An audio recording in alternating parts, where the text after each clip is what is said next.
Black Star Network is here. Hold no punches! I'm real revolutionary right now. Support this man, Black Media. He makes sure that our stories are told. Thank you for being the voice of Black America, Roland. Stay black. I love y'all. All momentum we have now, we have to keep this going. The video looks phenomenal. See, this difference between Black Star Network and Black-owned media and something like CNN. You can't be Black-owned media and be scared. It's time to be smart. Bring your eyeballs home. You dig?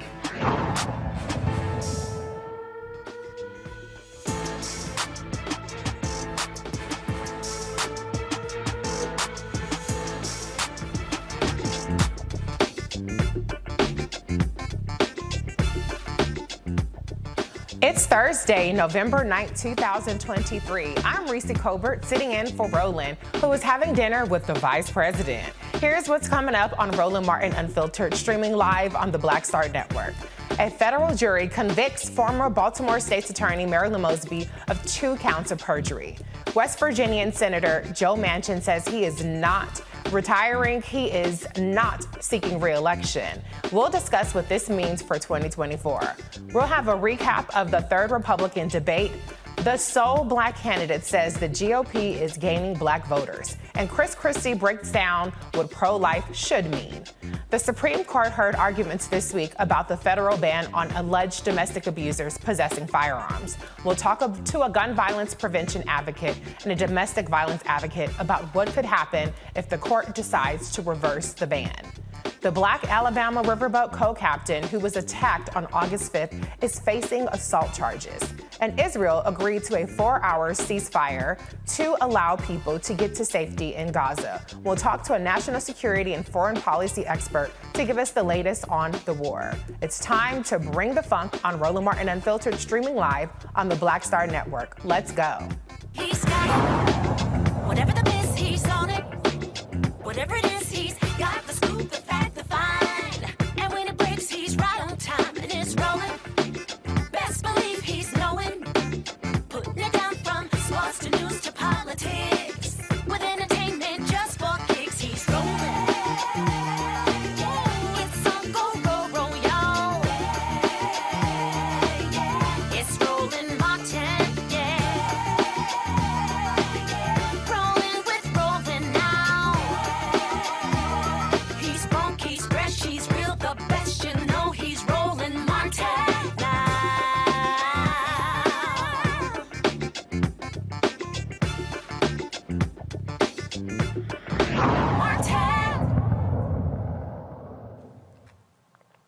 A Maryland federal jury convicts Baltimore's former top prosecutor, Marilyn Mosby. Mosby was found guilty of 2 counts of perjury. The jury found she did lie about her finances to withdraw money from her city retirement account under a program designed to help people struggling financially during the coronavirus pandemic. Prosecutors said she falsely claimed to suffer from financial hardships to access $90,000 from retirement funds that she later used to buy 2 homes in Florida. Mosby has maintained her innocence. A reporter tried to get a comment from Mosby as she exited the courthouse. Mosby is coming out right now. Here we go, here we go. Let's see if she has any comment. Mr. Whiter, do you have any comment? Any comment? No comment? Any comment? Do you plan to appeal this? What do you want to say to the people of Baltimore? Anything? I'm blessed. I have nothing else to say. Ms. Mosby, were you surprised by the verdict? Ms. Mosby, do you plan to appeal this ruling? Mr. Whiter, any reaction at all? This seems upsetting. You can see there. Let's go to our panel with this breaking news. Lauren Victoria Burke from Black Press USA. Dr. Carr will be joining us shortly, as well as Teresa Lundy, principal and founder of TML Communications in Philadelphia. Hey, y'all. Let me tell you something. They got another one of our black politicians, child, on this doggone finance fraud stuff. Meanwhile, Donald Trump is up there in Manhattan acting a plumb fool, but not facing any kind of criminal liability. Lauren, I'll go to you first. What is your reaction to this Marilyn Mosby verdict? Sorry, everybody. My reaction is similar to what you just said. We see a lot of black elected officials getting prosecuted. In this case, this prosecution started with a prosecutor named Leo Wise, who has a long history and an uncanny knack for prosecuting black elected officials that goes all the way back to when he was in the Office of Congressional Ethics, prosecuting an unusually high number of black members of Congress. He's not on the case anymore, but still, this was a case that involved Marilyn Mosby effectively taking out her own money from an account. I'm not sure why that would reach the level that this has reached now. Of course, she's now getting hit with a perjury charge.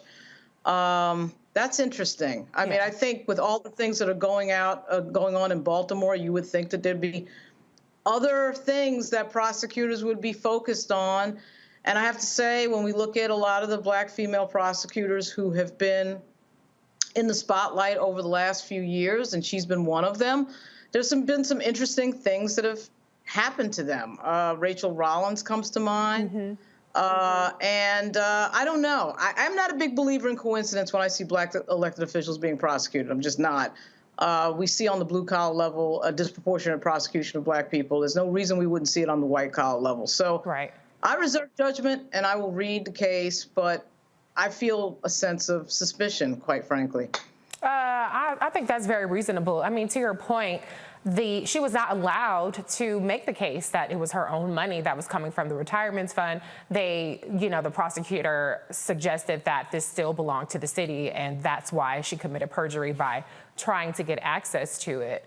But Teresa, to Lauren's point, a lot of prosecutors are under the spotlight, especially if you're a Baltimore politician. They love to go after black Baltimore politicians. Is this one of those cases where, knowing that spotlight, she should have been a little bit more making sure that she had her T's crossed and her I's dotted? What do you think? I think any elected official, especially African Americans, we all know we're going to be under the spotlight, under the gun, daily. So it is really up to us to make sure we hire the right consultants and just to make sure that, we are following the law to the T. I think there is likely a lot of misinformed information that is not released to the public. But right now, we're just seeing the headline as in, Marilyn Mosby convicted, and we're not, unless you're reading, it says perjury.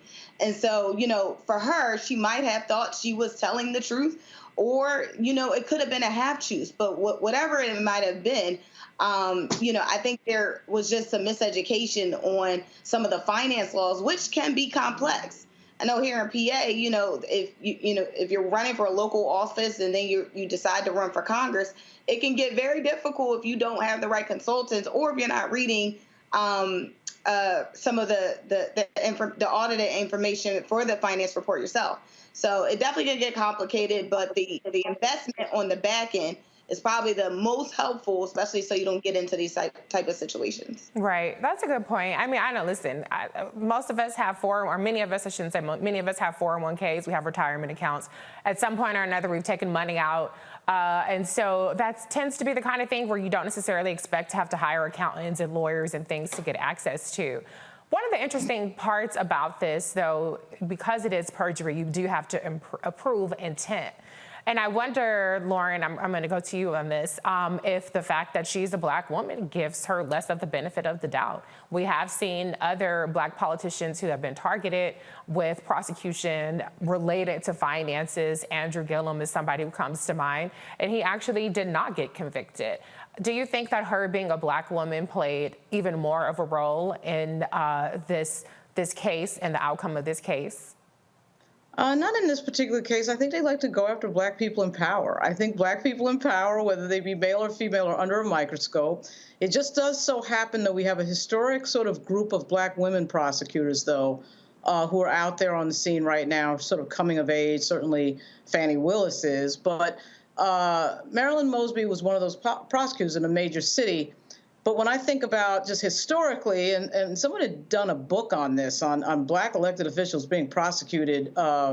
He's a Maryland professor. I'm sorry I don't have his name.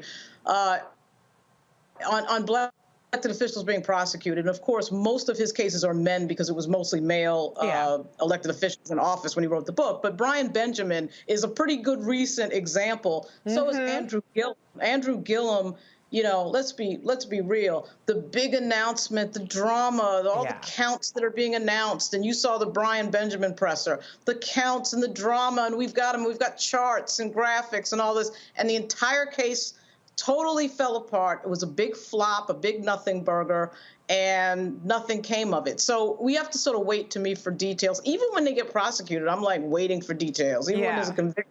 So I'm a little bit, again, I'm very suspicious. Now, Brian Benjamin, refresh my recollection, he was the lieutenant governor, right? And he ended up having to resign as a result. And then, to your point, it was a big nothing burger. Do I have that right?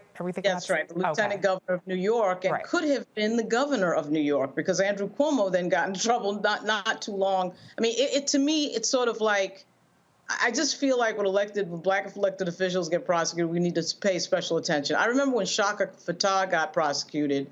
He was serving on the very powerful money committee in Congress. To this day, nobody can articulate to me exactly what he did that was wrong. He got prosecuted and went to jail. And when you get these cases where nobody can articulate in a plain sentence what happened, I'm suspicious. I've read his case and I still didn't understand it. I'm just saying, given the history of our country, I'm suspicious of many of these prosecutions. I mean, me too, and I'm also suspicious that it's only black people out here doing this stuff, because we ain't even in that high numbers, and yet it seems to be that the prosecutions always skew towards the black. But Teresa, go ahead. I think you're right, because if we really look at the history, going to Lauren's point, black elected officials who have substantial power that is governing over dollars and cents of taxpayers and maybe looking like they have a future to move up in public office, the scrutiny gets higher with any position that you get in. Look, and I know you mentioned Congressman Fatah, but he's been in, Congress for over 20-something years. He earned that position. And so, even with that case, because obviously it was out of Philadelphia, just knowing some of the ins and outs of it, it was almost like, they were looking for a degree of issue.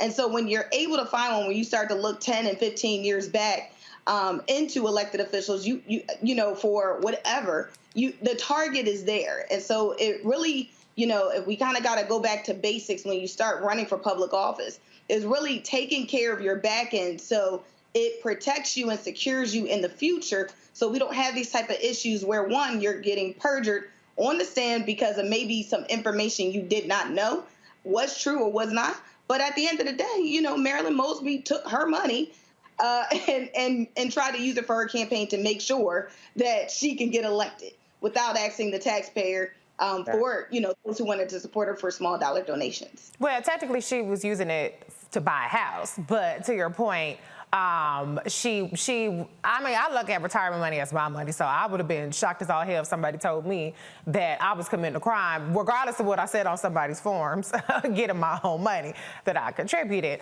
I got to bring in our man, Dr. Carr, Department of Afro-American Studies at Howard University.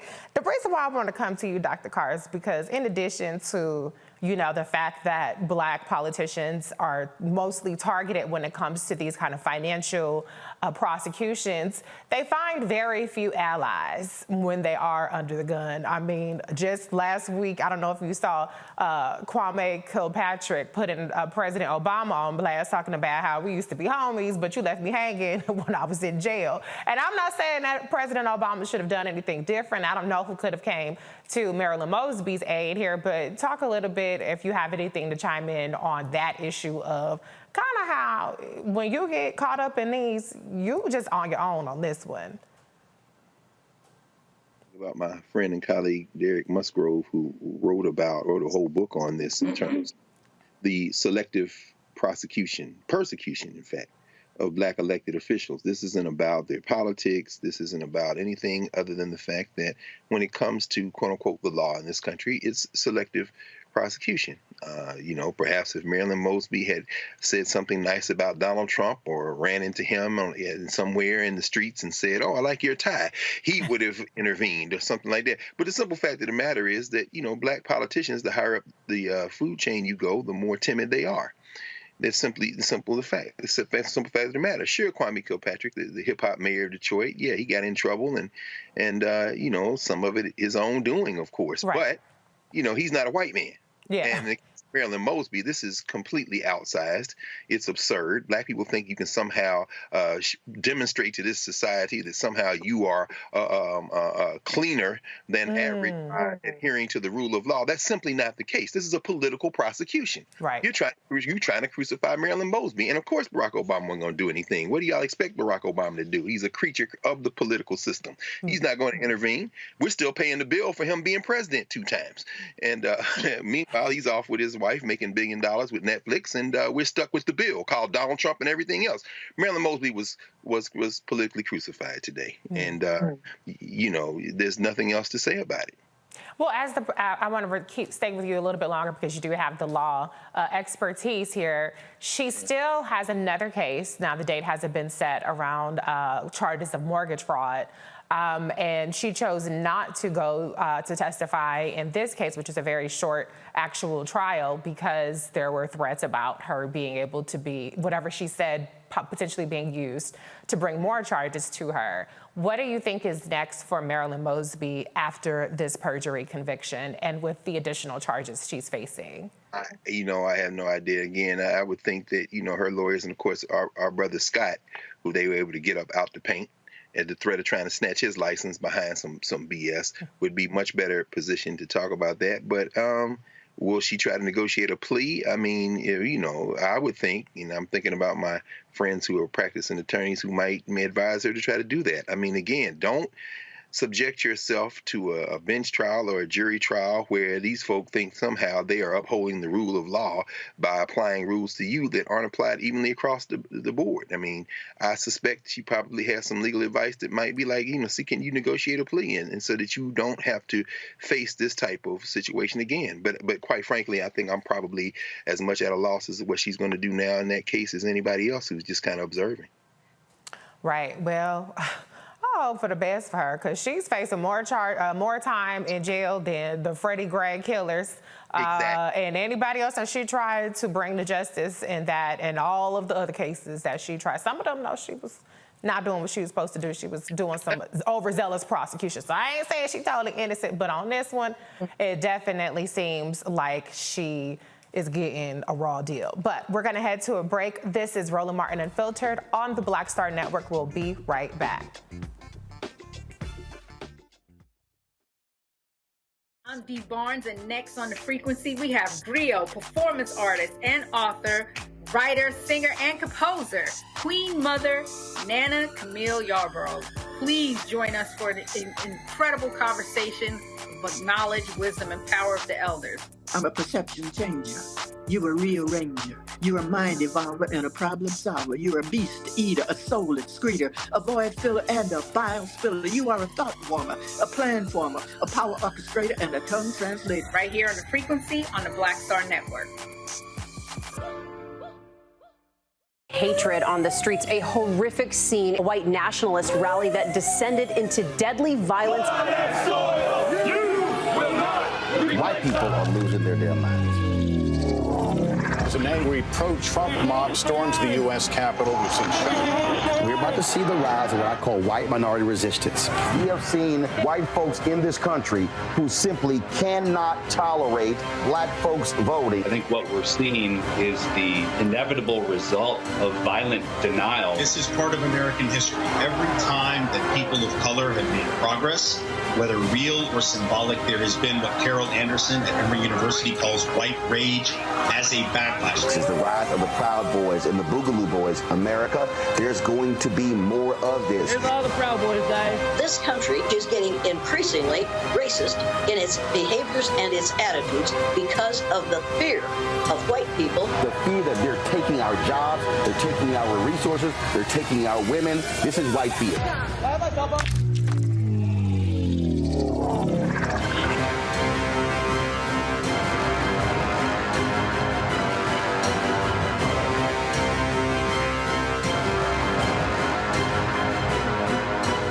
Hello, I'm Paula J. Parker. Truly proud of the Proud Family, louder and prouder on Disney+. And you're watching Roland Martin Unfiltered.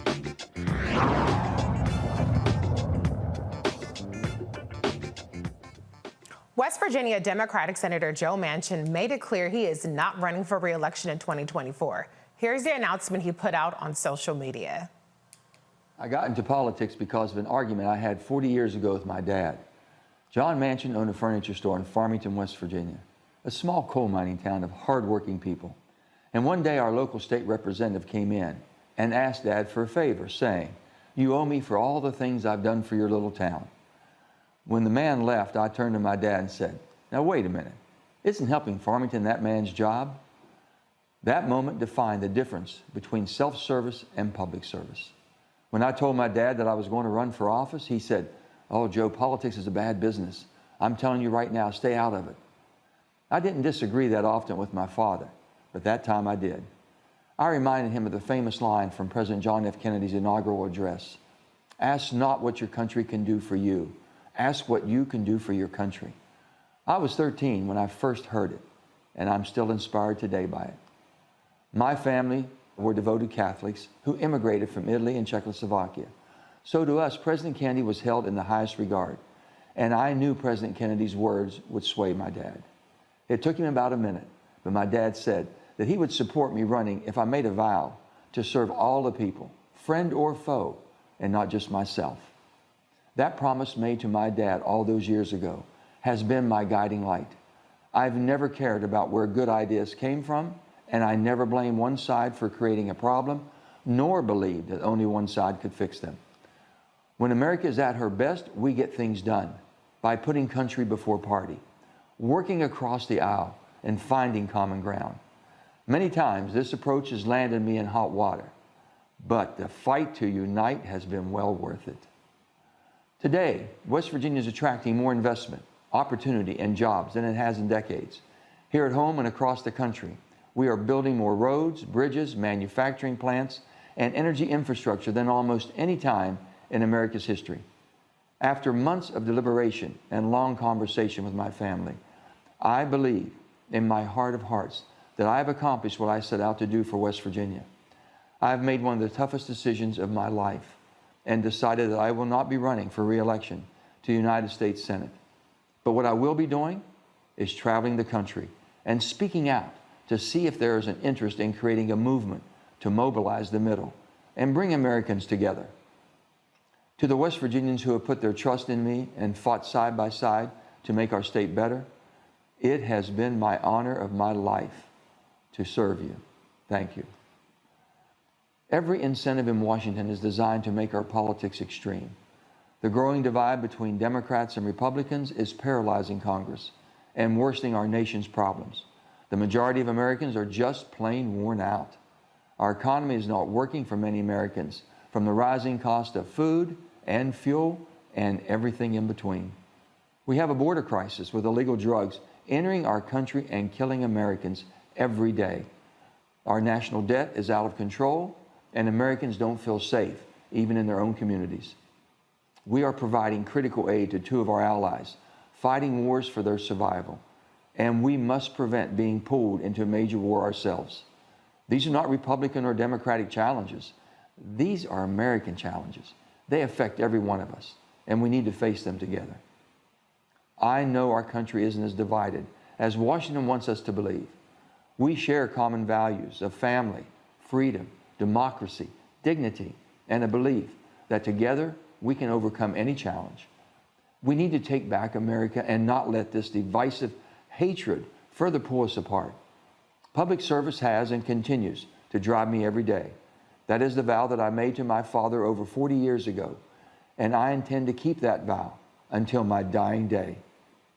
May God bless America, the great state of West Virginia, and each and every one of you. Manchin has been the only Democrat elected to statewide office in West Virginia. This allows Republicans to pick up a seat in the heavily GOP state. Here is a spoiler alert. Maserati Mansion. Ain't nobody coming to see you, Otis. Don't nobody have no kind of appetite for no 76-year-old man talking about he is somewhere in the middle. Well, you are definitely more so on the radical conservative side of what you're trying to call Democrat, but we don't believe you. So you can save the whole tour. Ain't nobody coming to see you, Otis. And bye as she, don't let the good Lord hit you or the good Lord split you, because don't nobody care about you leaving the doggone Senate. But what I'm trying to figure out is who is paying you to embark on this little tour, because I know don't nobody think you could win. I know don't nobody think that you could beat Joe Biden or Donald Trump. Lauren, I'm gonna start with you. What do you think is really behind this push by Joe Manchin to look for people who are so-called looking at the middle?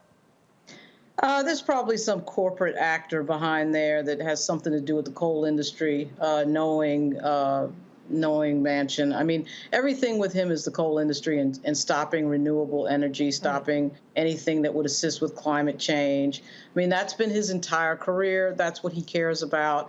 I love this idea that somehow we need, Joe Manchin to lead us through the storm into a more moderate America. It is completely ridiculous. It does give the Democratic Party a huge challenge with regard to winning that seat, which is probably not going to happen, quite frankly, so they're going to have to look elsewhere on the map.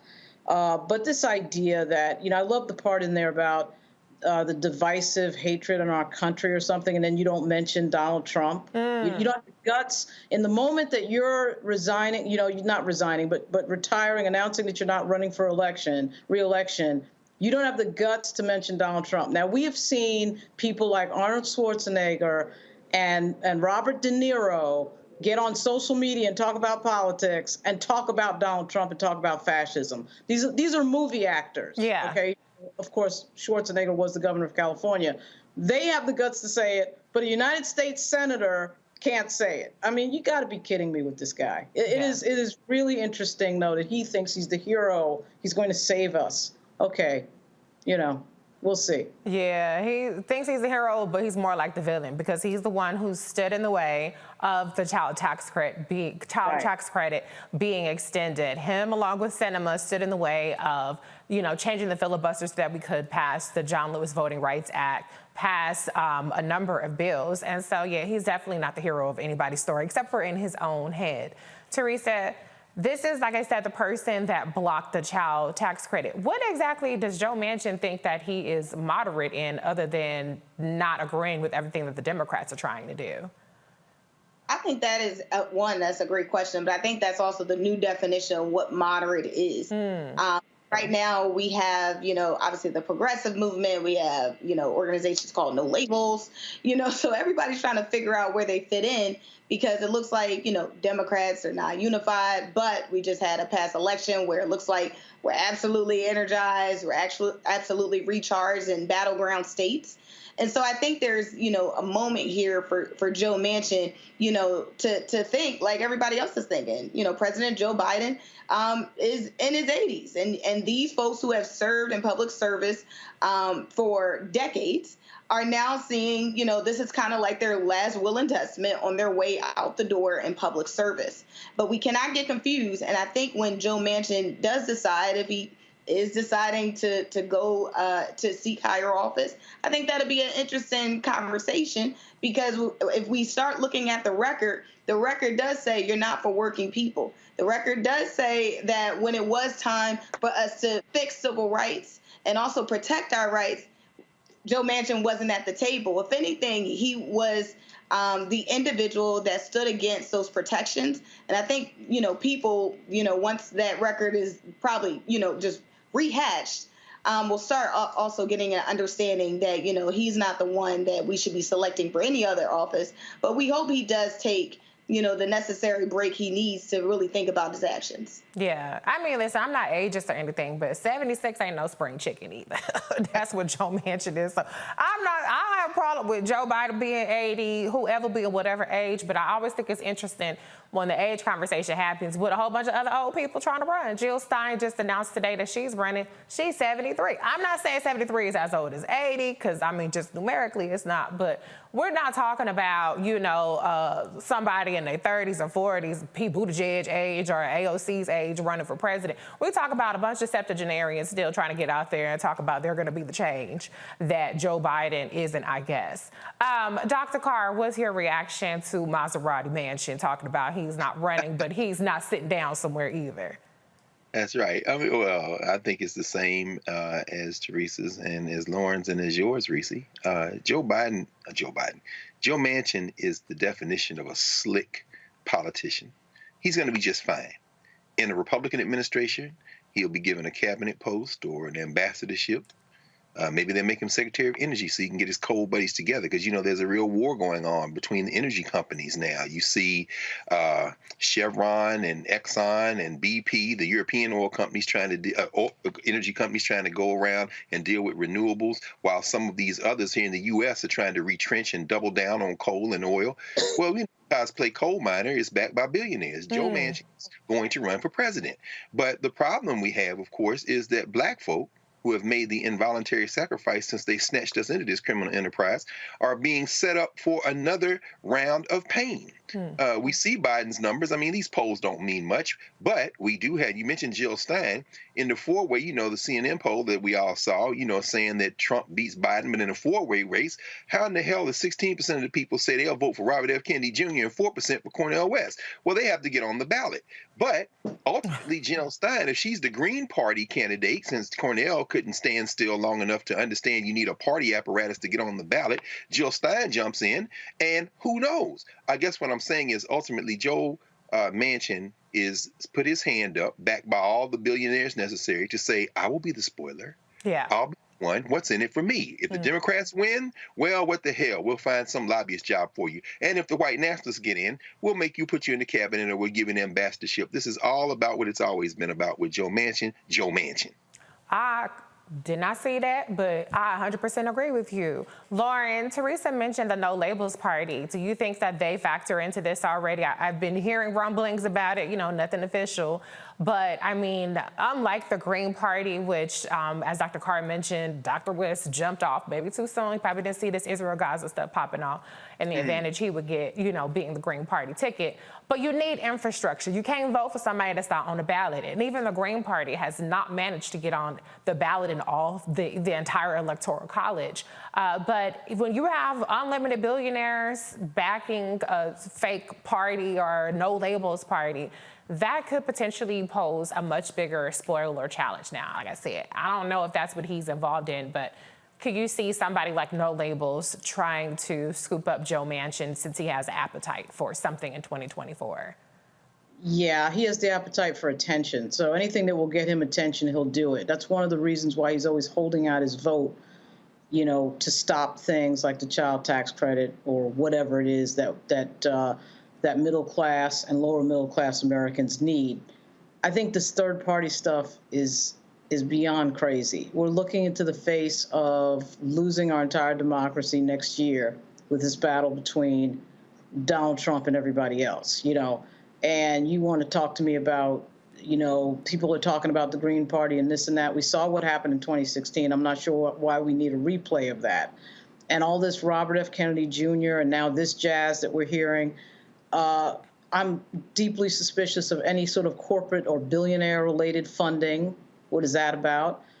It comes down to two major political parties. And I know a lot of people want, something else, and it does feel like we should have something else. We see some of the decisions that get made, certainly. But this is a really bad time to be talking about a third party when you have Donald Trump on the horizon looking as if he could possibly get back into office. And everybody understands what that means and the threats that he is making openly, right out onto the air. So I'm not buying into any of this no label stuff or third party or any of that. And the fact that Manchin is involved in it makes me even more suspicious because he has stood for nothing other than the coal industry. Yeah. So give me a break. In one of the states, it's one of our poorest states in this country, by the way. Yeah. So you're not from some state that the highway is paved with gold. This is West Virginia, so I'm not sure why he thinks he's fooling anybody, but I'm not really down with the third party thing at all. I don't know why he's waving a mission accomplished flag when they still got black lungs down there. They still got low health care, poverty, all kind of mess. But apparently for him, it's mission accomplished. So we'll be right back with Roland Martin Unfiltered. After this break, you're watching the Black Star Network.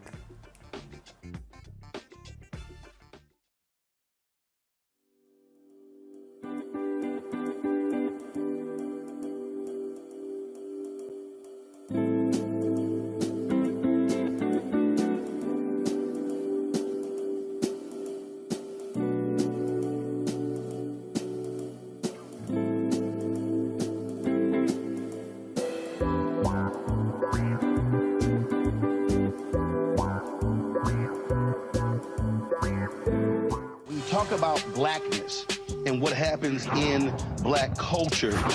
We're about covering these things that matter to us, speaking to our issues and concerns. This is a genuine people-powered movement. There's a lot of stuff that we're not getting. You get it, and you spread the word. We wish to plead our own cause.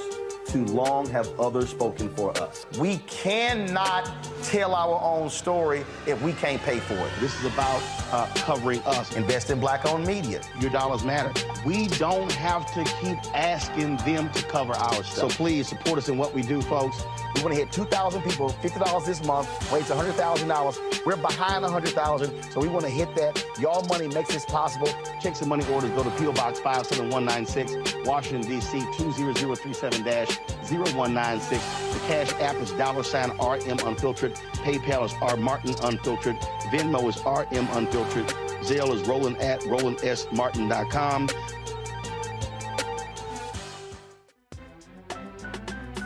I'm Faraji Muhammad, live from LA. And this is The Culture. The Culture is a two-way conversation. You and me. We talk about the stories, politics, the good, the bad, and the downright ugly. So join our community every day at 3 p.m. Eastern and let your voice be heard. Hey, we're all in this together. So let's talk about it and see what kind of trouble we can get into. It's The Culture, weekdays at 3, only on the Black Star Network. Hi, everybody. I'm Kim Coles. Hey, I'm Donnie Simpson. Yo, it's your man Deion Cole from Blackish, and you watch Roland Martin Unfiltered.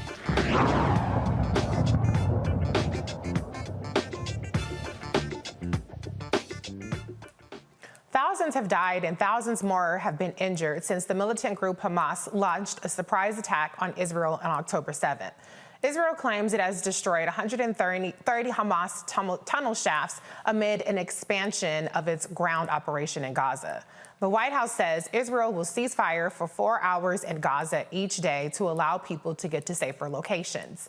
The war has caused mass displacement and severe food, water, fuel, and medical supply shortages.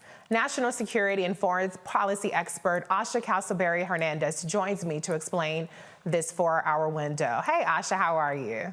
Good evening. Nice to see you, Reese. Nice to see you. Okay, listen, this ain't gonna be no softball because I have been so incredibly disturbed by the carnage that we have been witnessing in Gaza. Obviously, it goes without saying that the attack on Israel was heinous as well.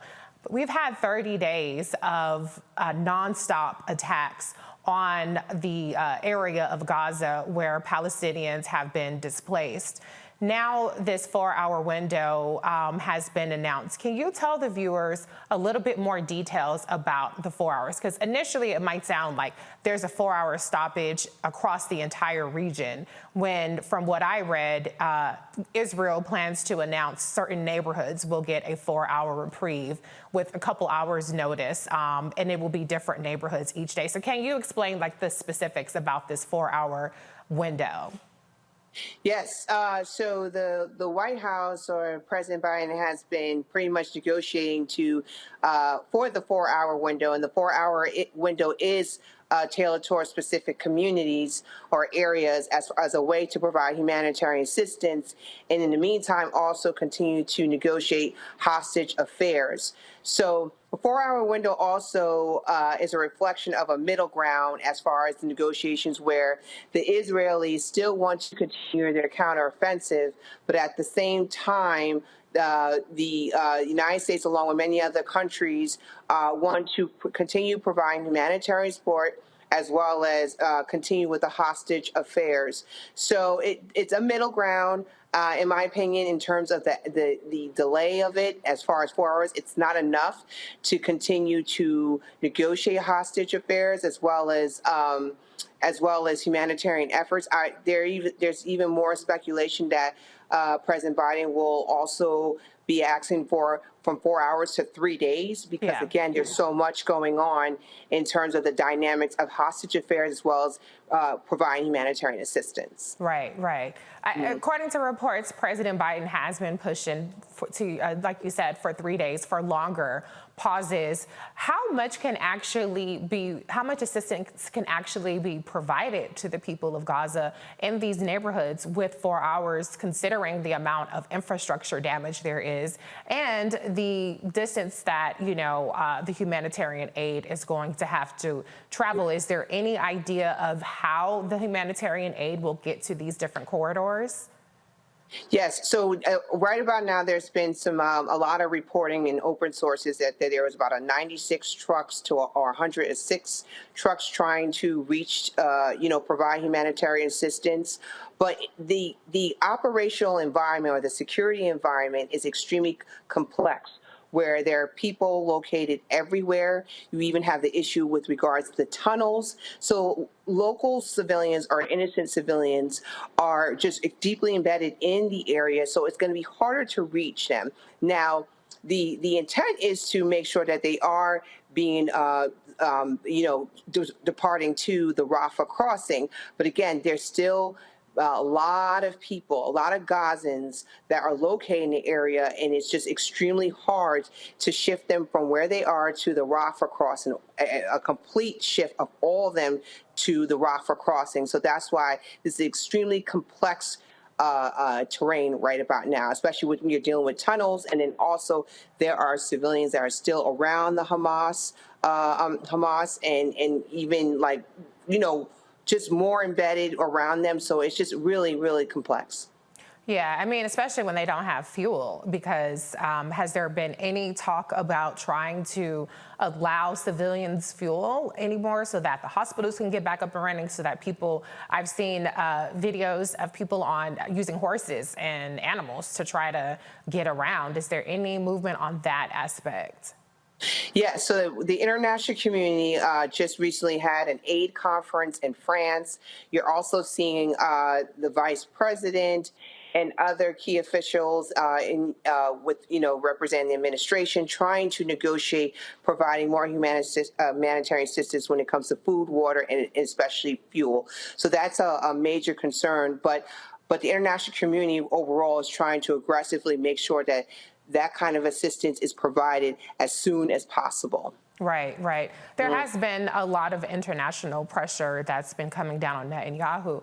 My question is, how do we know that they're not just going to drop more bombs outside of this 4-hour window, right? I mean, there is, I think the 4-hour window obviously will give people just a logistical breathing room and reprieve, but how much help is that if people are going to just get bombed in higher quantities outside of that 4-hour window? Do you have any perspective on that?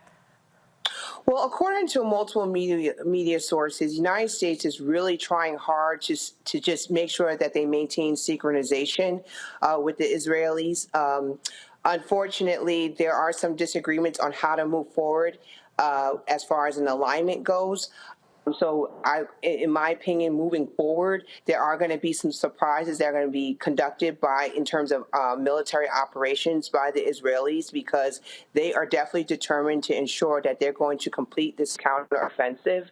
But for the most part, Benjamin Netanyahu is extremely determined to complete this mission. He will most likely, work very closely with the United States, but he's more forward thinking in terms of trying to complete his mission as far as eradicating Gaza. Well, it seemed like he's definitely trying to eradicate Gaza as opposed to just Hamas. But Hamas is not in the West Bank. What is the White House doing around the increase that we're seeing in terms of deaths of Palestinians in the West Bank, despite the fact that Hamas is not actually there? So there can't be any kind of counteroffensive against them in that region.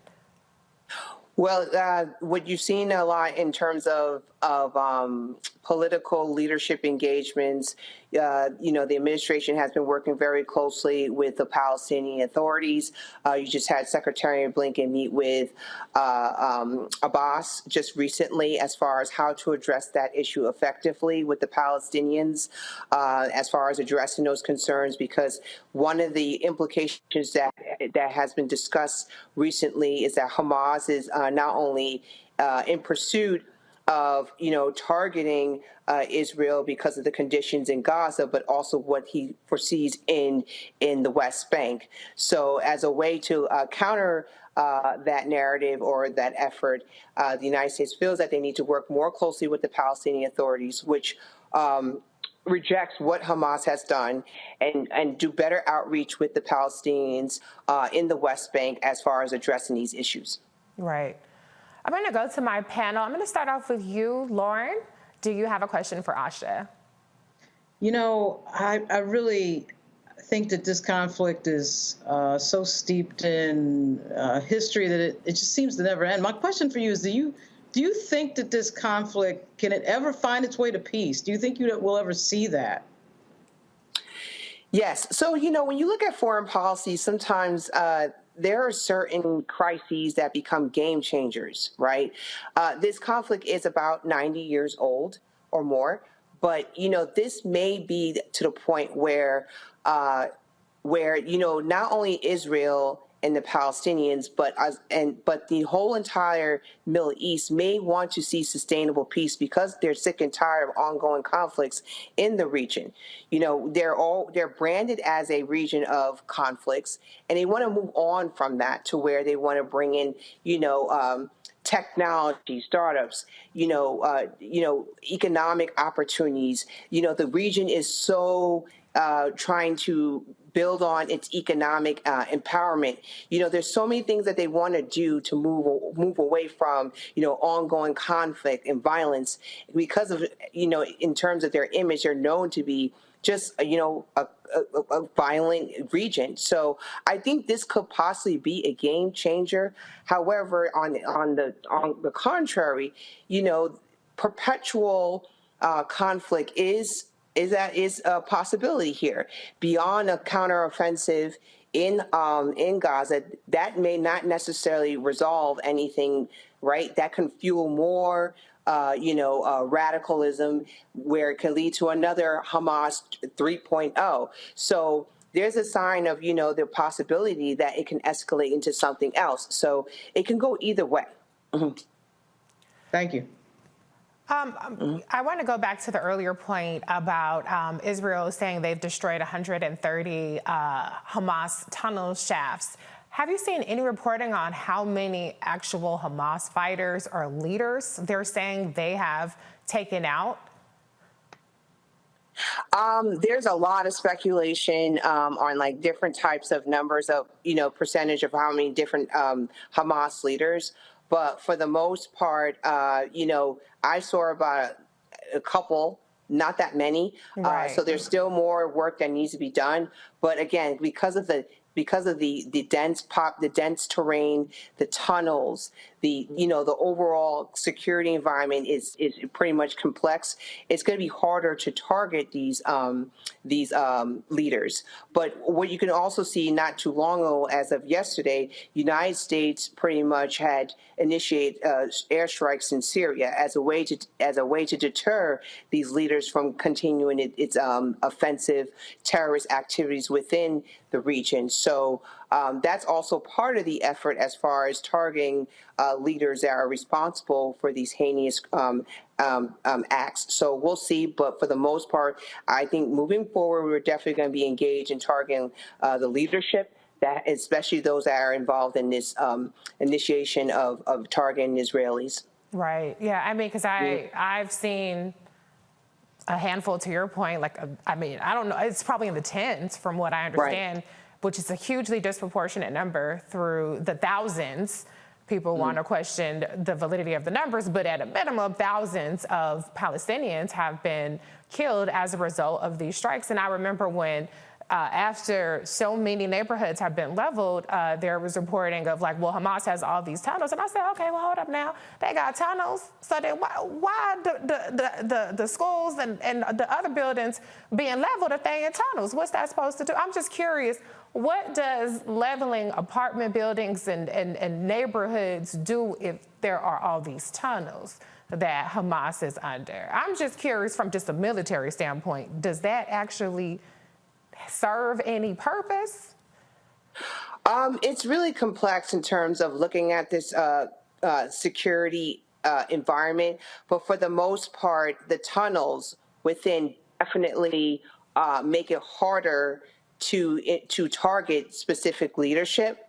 And as far as level setting the environment, it's extremely hard, and we learned that lesson as a result of Hamas actually being able to penetrate through the Iron Dome, because of the fact that was a clear sign that the intelligence gathering wasn't necessarily effective at getting the whole picture. It's harder to target or be able to effectively maneuver in this security environment because of the fact that it's hard to get a good picture of what's exactly inside of there, especially with the fact that the tunnels and other areas of concealment, it makes it harder for us to be able to operate effectively in there. Mm-hmm. Okay, I'm going to go to Teresa. You have the next question. Well, thank you so much for that information. I think the high-level overview of kind of what's going on is exactly what we need, because there are a lot of different reports. Do you feel like the U.S. is doing all it can, especially with the funds that are being sent over there, or do you feel like we can do more? I think the United States is playing a responsible role right now where they can do what they can. Again, just seeking for a 4-hour delay or trying to seek for a 3-hour delay in order to provide humanitarian assistance and continuing hostage affairs is very important. It also helps meet halfway when it comes to the ceasefire, because right now when you look at the rest of the region, the Arab countries, the United Nations, they're calling for a ceasefire. Meanwhile, you see that Israel wants to continue its counteroffensive. So I think the United States, for the most part, is trying to balance out between the two, but leaning more towards ensuring that we don't create a humanitarian disaster, and that if we are going to be targeting Hamas, it has to be there has to be some sort of precision with it so that we can avoid, impacting local innocent civilians. So for the most part, I think it is a very hard situation because the terrain is extremely complex and the politicalization of it is extremely sensitive. So I think the position in terms of the United States, that's just how it looks right now, but extremely hard to navigate. Yeah, I mean, I think it doesn't look like it's precise. It looks so imprecise to the point of almost being intentionally imprecise. I mean, we've had so many of the buildings leveled in Palestine. The Jabalia refugee camp was bombed one day, and then they said, well, we think we got a leader, and then they bombed it 2 additional days after that. And so this is a very critical moment for a number of reasons, right? But even just politically speaking, it doesn't seem like this issue necessarily did any harm to Democrats in the elections that we just saw on Tuesday. But how is this going to be explained, the level of carnage that we're seeing, the level of destruction that we're seeing in Gaza, to people that understanding it is a complex issue. Many of us are, have always kind of been like, I'm not touching that, I don't know enough about it. I'm not going to really comment on it, but it's very much in our face now what we're seeing happen in Gaza. It'd be one thing if we saw people in some camouflage out there shooting off rockets or something, but what we're seeing is children and women mostly being killed.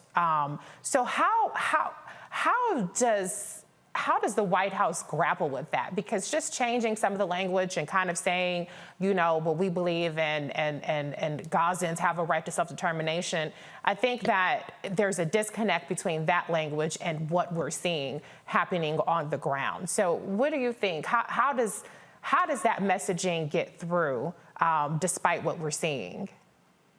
Yes, thank you for that question. So if you notice over time, since the start of the conflict up until now, the message has been shifting from, showing full support to Israel, now continuing to, we're shifting towards showing support for Israel as well as the Palestinians. Yeah. So I think for the most part, the administration is showing, adapting to what the public wants to hear as well as what they're seeing too as well. Yeah. I think too what we have to take into account as well, as far as the media cycle goes, there's always going to be this coverage of these depictions of young people or the Gazans being, impacted from this. So at the end of the day, we have to explain what is going on.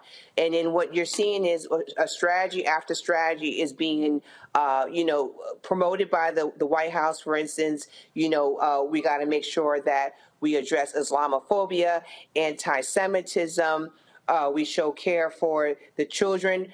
We show care for the innocent civilians in Gaza. So I think you're going to just see more and more of that messaging. And then also, too, what's interesting to note as far as from the start of this conflict up until now, many of us are not really informed about the conflict. We're on a big learning curve as a nation as far as what exactly does this look like. But I am deeply impressed how quick we have been able to learn more about it to now where we're becoming more affirmed about making sure that the Palestinians are being protected, the Palestinians are treated fairly, and that we're also condemning what has happened to innocent Israelis. So you're seeing where, we start off not as informed, but there is this quick learning curve, and you're seeing this firm stance on support and fairness. Now, at the White House, what I do like is that President Biden and also Vice President Harris is constantly being engaging with, different groups, just Israelis as well as Palestinians, Muslim groups, to help shape those messaging points, to help to learn or understand what exactly is going on. So their eyes and ears are definitely open to learning about the implications. And the more they do that, I think the better the messaging will be coming out of the White House. Yeah. I mean, I definitely have seen a shift in the rhetoric and the messaging. The ground stuff got to catch up, though, to the messaging, because you can sound sympathetic, but when you're still seeing people suffering in the way that they have, I mean, we're talking about people who don't even have bread, water, electricity. They don't have communications for extended period of times. There's a disconnect between the rhetoric and the messaging and the help that's actually reaching the people of Palestine and Gaza. I'm going to let Dr. Carr have the last question and word on this one. Thank you, Reese. Thank you, Ms. Castleberry Hernandez. With all due respect, this isn't complex at all. Israel has been in violation of international law for decades. All of the settlements are illegal by international law. The UN human rights chief yesterday called what's going on, this collective punishment by Israel of Palestinian citizens, a war crime.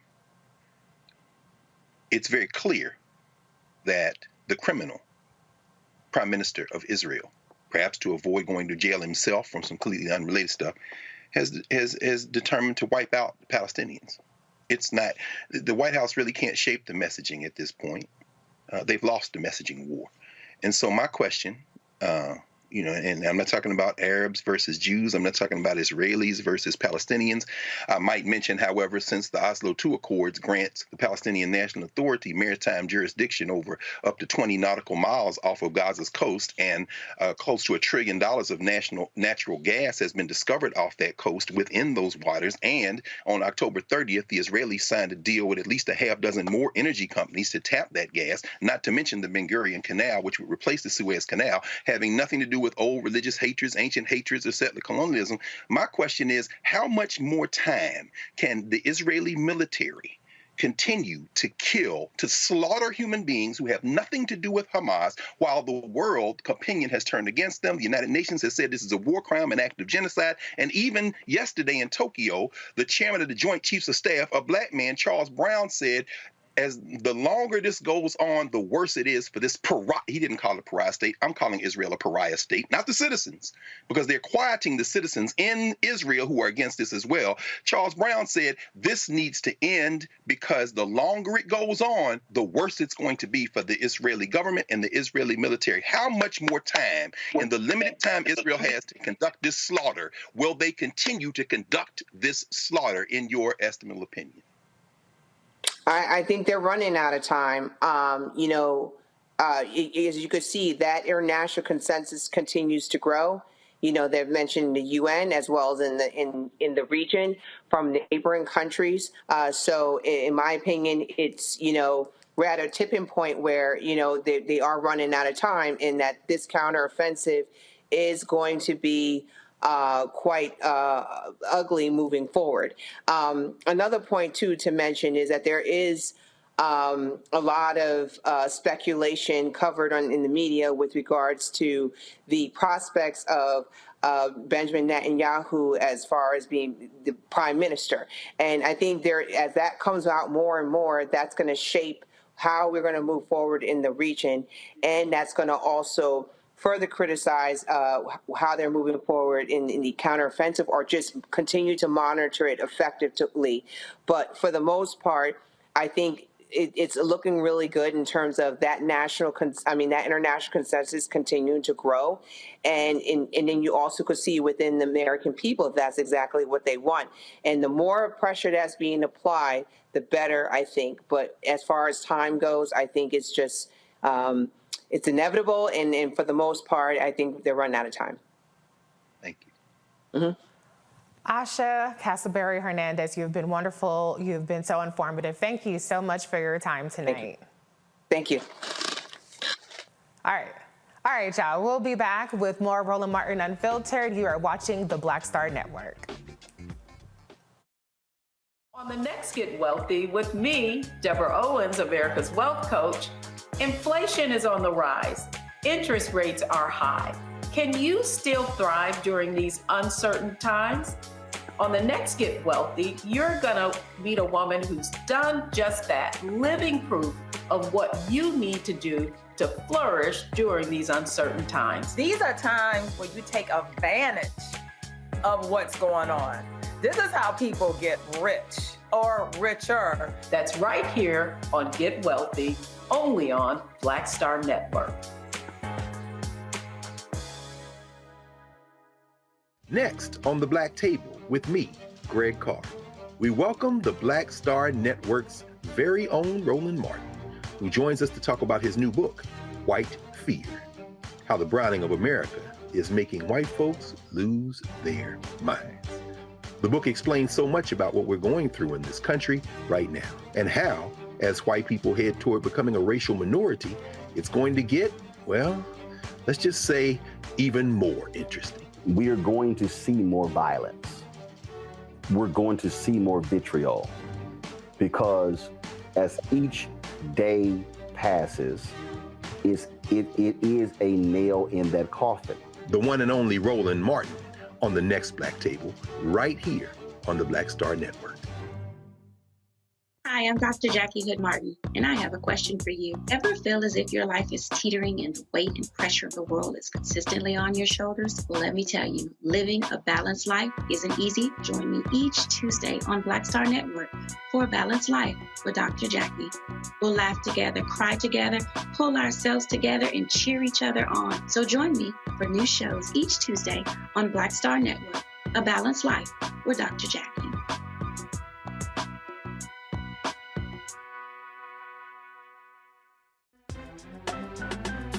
I'm Faraji Muhammad, live from LA.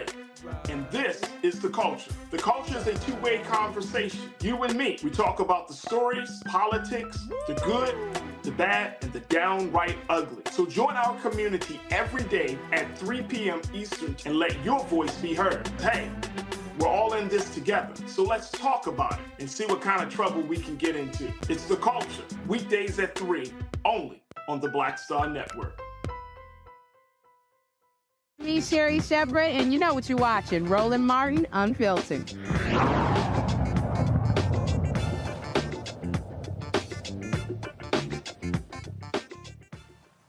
Today, the Supreme Court heard oral arguments for the United States versus Rahimi case, which could have profound implications for Americans' safety against gun violence. Rahimi focuses on whether the government has the authority to disarm those who have been issued a restraining order for domestic abuse. Joining me now are Stasha Rhodes, the campaign director of United for Democracy, and Alma G. Davis, founder and CEO of the Alma Domestic Violence Foundation in Atlanta, to discuss the implications of this case. Stasha, I'm going to go to you first. Give us a little bit more background on this case and the implications. Yeah, absolutely. Look, first I want to say thank you for having me, but most importantly, thank you for covering this case. There's a lot happening in our world, as you all know, and it's so easy to bypass a seemingly sleepy SCOTUS oral arguments, but it's really important that we don't wait to talk about these cases after the decisions are issued in June, but that we shine a light now and spread the word now about the cases that are on the docket. So thank you for covering this today. So look, this case involves a current federal law that makes it a crime to possess a gun if a court has determined that someone is a threat to their intimate partner, their child, or their partner's child. This particular case involves Mr. Rahimi, who is convicted of violating this federal law after he violently assaulted his ex-girlfriend in a parking lot and then shot a gun when he noticed that others had witnessed his abuse. He then allegedly called the ex-girlfriend and threatened to shoot her if she told anyone that he'd assaulted her. So Mr. Rahimi is challenging this federal law, saying that it's unconstitutional to prevent him from owning a firearm because it's against his Second Amendment right. If the court decides to rule in favor of Mr. Rahimi, it would be a massive victory for the NRA and would put firearms back in the hands of people who are subject to domestic violence restraining orders. Preventing domestic abusers from accessing firearms is common sense, life-saving, and constitutional. We've seen that this law works. Now, did I hear you correctly? He was convicted of a crime too, right? That's exactly right. Of a violent crime. Assault against his girlfriend, a violent crime. And look, we've seen that existing federal laws have been extremely effective in protecting families when a court has already determined that there is a threat of danger, which is what, in this case, Mr. Rahimi had been determined by the court. Okay, so they already had a restraining order on him, and then he committed this crime with a gun despite having a restraining order. So with the restraining order, was the gun taken away from him at that time? It wasn't taken away. Well, I guess it's unclear how he got access to the gun. Okay. The true fact of the case is that he violated the federal law that says after you have been convicted of assaulting an intimate partner and been given a restraining order, then you're not allowed to possess a gun. And Mr. Rahimi violated that federal law. Well, if anything should be a no-brainer, it should be this, but we do have a very conservative court. Any indications as to is there an appetite from the justices on this court to overturn this? What is your take on this? Listen, this would not be unusual for this court to do the most conservative thing possible. We've seen this particular 6-3 conservative or extreme conservative majority take some pretty extreme stances. This case comes before the court 2 years after this same Supreme Court issued a landmark 6-3 decision in a New York case striking down a public carry law. And part of what makes this a little bit difficult is that in that case, Justice Clarence Thomas said that our current laws the government should demonstrate that the regulation is consistent with the nation's historical tradition, which is a ridiculous new legal precedent that would require gun safety laws to be similar to laws in 1791 through 1868. And so it is unclear what this court will do, but it will not be surprising if they have the most extreme conservative ruling against the American people. I'm going to bring you in a second, but I know, Sasha, that we ran a little over, so you have to go in a second. So I have one more question for you. If this were to be overturned at the federal level, does that have any implications at the state levels where there might already be laws to this effect, or is it just go to the states for them to decide? Absolutely. This would have tremendous implications for state laws across our country, as did the Bruin decision. I think that, usually when the Supreme Court rules on cases, it means more than just that one case. It has tremendous implications for state laws across our country. And look, as our country reels from yet another mass shooting in Maine, we know that action is long overdue. Gun violence prevention groups across the country have been working to make states and our nation safer, but they face an ultimate roadblock of a Supreme Court that is hostile to common sense. And we think that we need a Supreme Court that understands the importance of advancing public safety as achieving an important government interest. We're not confident that this Supreme Court is going to take the necessary steps to protect us all from gun violence. That's why it's important for us to be talking about this case now. Right. Sasha, thank you so much for your expertise and sounding the alarm on this case. Thank you for having me. Sasha just mentioned the recent mass shooting that happened in Maine. We know from these statistics that many of these mass shootings actually involve people who have had domestic situations. You are the CEO of the Alma Domestic Violence Foundation. Talk about how domestic violence is not just a woman's issue, it is a public safety issue, if you can. Absolutely. And thank you so much for having me on this evening to discuss such an important topic.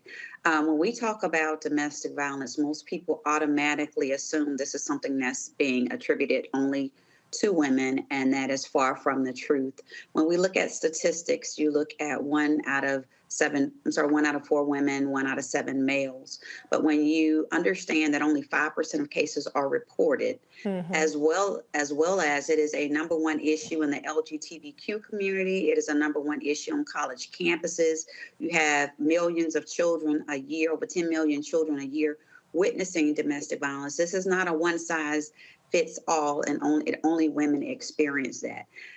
As we see gun violence ramping up, it is making it a lot harder for those suffering from domestic violence to, #1, want to go to the police or want to get help, because leaving is the most dangerous time for someone that is experiencing domestic violence. And when you have been threatened by your abuser, especially someone that has a firearm in the house, and they are not only threatening you, they might be threatening your children or your animals, it's hard for you to leave. And then not having the confidence to know that if you move ahead, you get a TPO, which is a temporary protective order, or this person has been convicted of domestic violence and they are able to go get a firearm after their conviction, it makes it a lot harder for that person to leave, and it makes it a lot harder for that person to feel safe.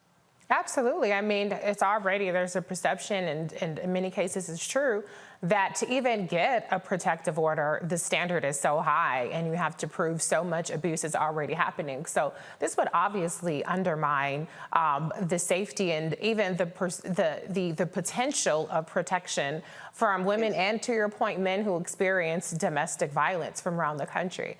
I'm going to bring the panel in since they've been on hold. I'm going to give the first question to Teresa.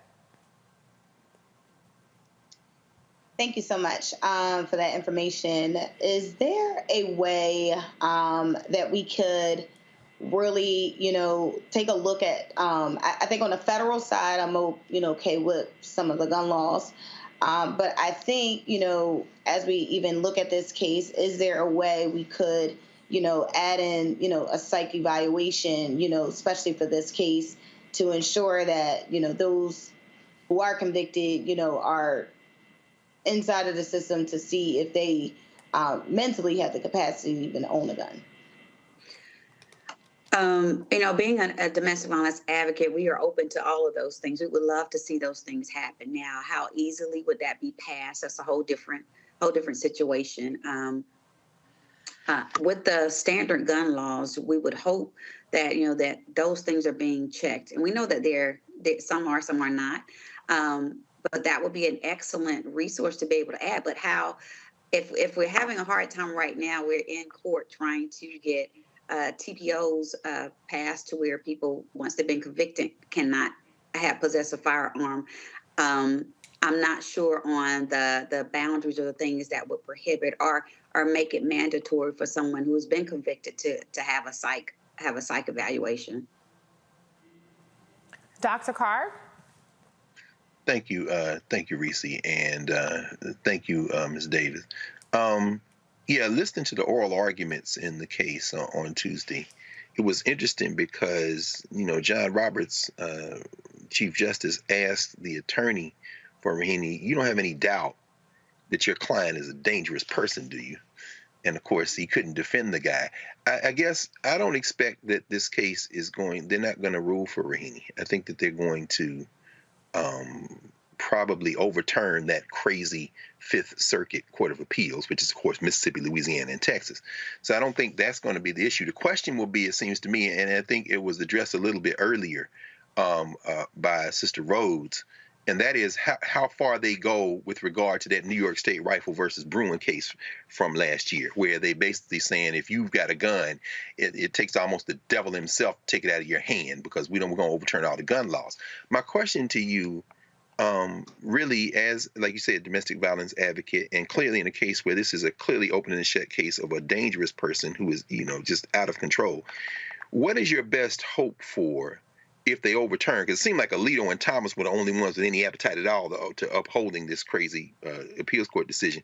What is your best hope that maybe the Supreme Court, because Ketanji Brown Jackson was making this point over and over again, usually in the minority, but in this case, maybe she can make some sense of this, that they might actually use this decision as an attempt to kind of restrict and rein in some of the Bruin decision, where they basically said gun rights trump damn near everything else, including domestic abuse. But this seems like such an egregious case that they're not going to uphold it. But what is your best hope that this decision might come out as?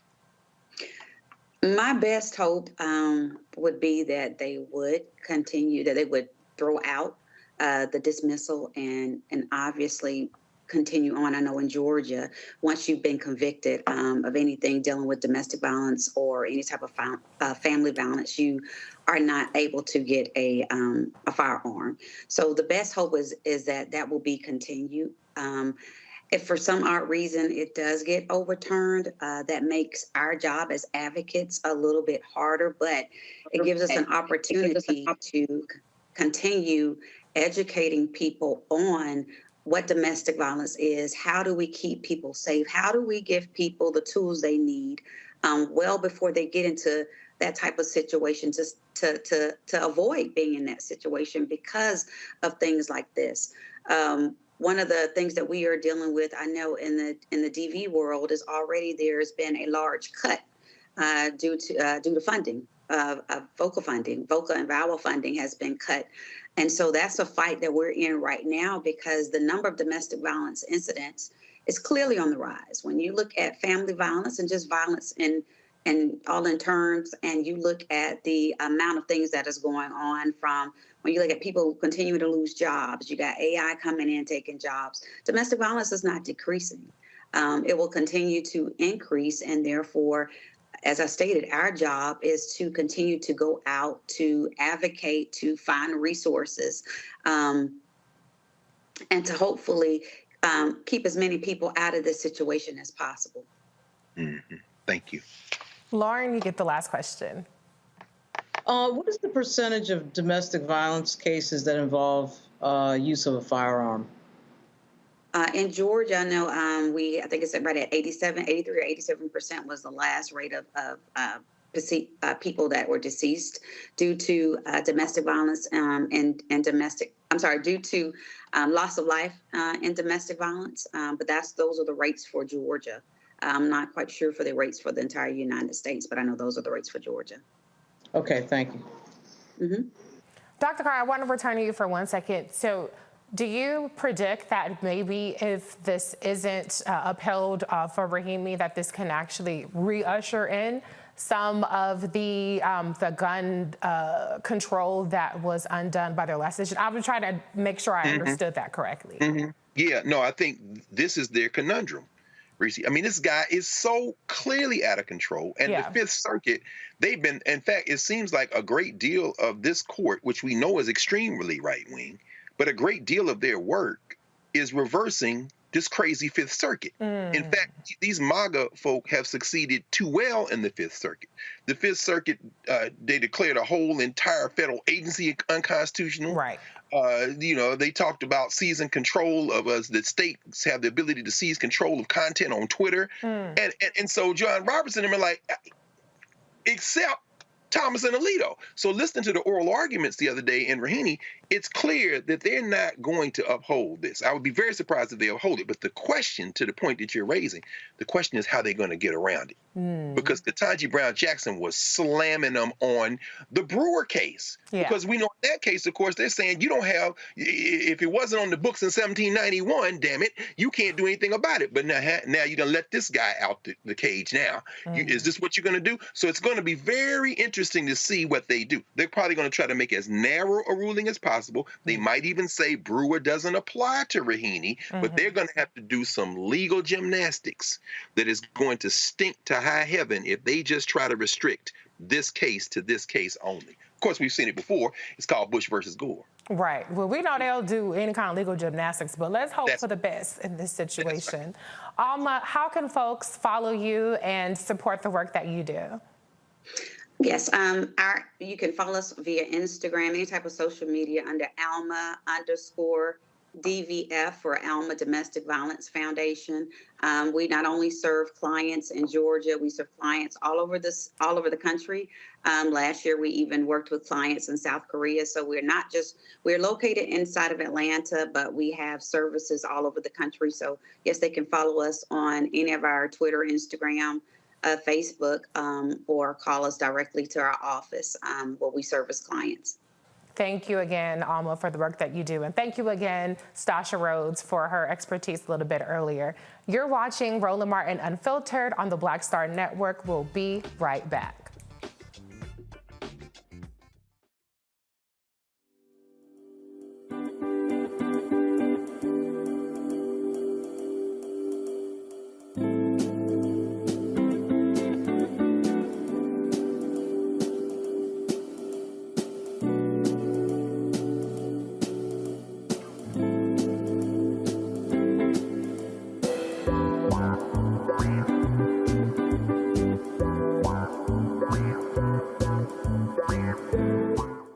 Hatred on the streets, a horrific scene, a white nationalist rally that descended into deadly violence.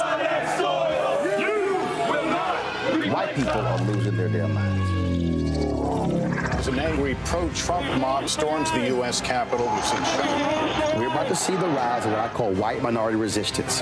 We have seen white folks in this country who simply cannot tolerate black folks voting. I think what we're seeing is the inevitable result of violent denial. This is part of American history. Every time that people of color have made progress, whether real or symbolic, there has been what Carol Anderson at Emory University calls white rage as a backlash. This is the rise of the Proud Boys and the Boogaloo Boys. America, there's going to be more of this. Here's all the Proud Boys, guys. This country is getting increasingly racist in its behaviors and its attitudes because of the fear of white people. The fear that they're taking our jobs, they're taking our resources, they're taking our women. This is white fear.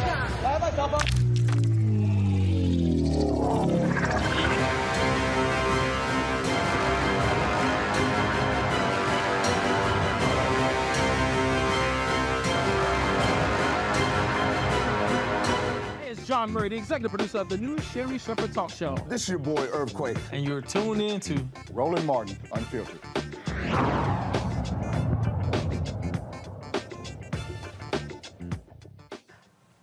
During Wednesday night's third Republican debate, South Carolina Senator and the only black candidate, Tim Scott, bragged about how the party is winning back black and Hispanic voters. See the combination of the three. Ambassador, The truth of my life destroys the lies of the radical left. We need a president and a candidate who will actually help our base solidify and attract independent voters into our party. The Great Opportunity Party is now winning back African-American voters and Hispanic voters because we are working on a foundation based on faith. Our nation is facing some deep challenges.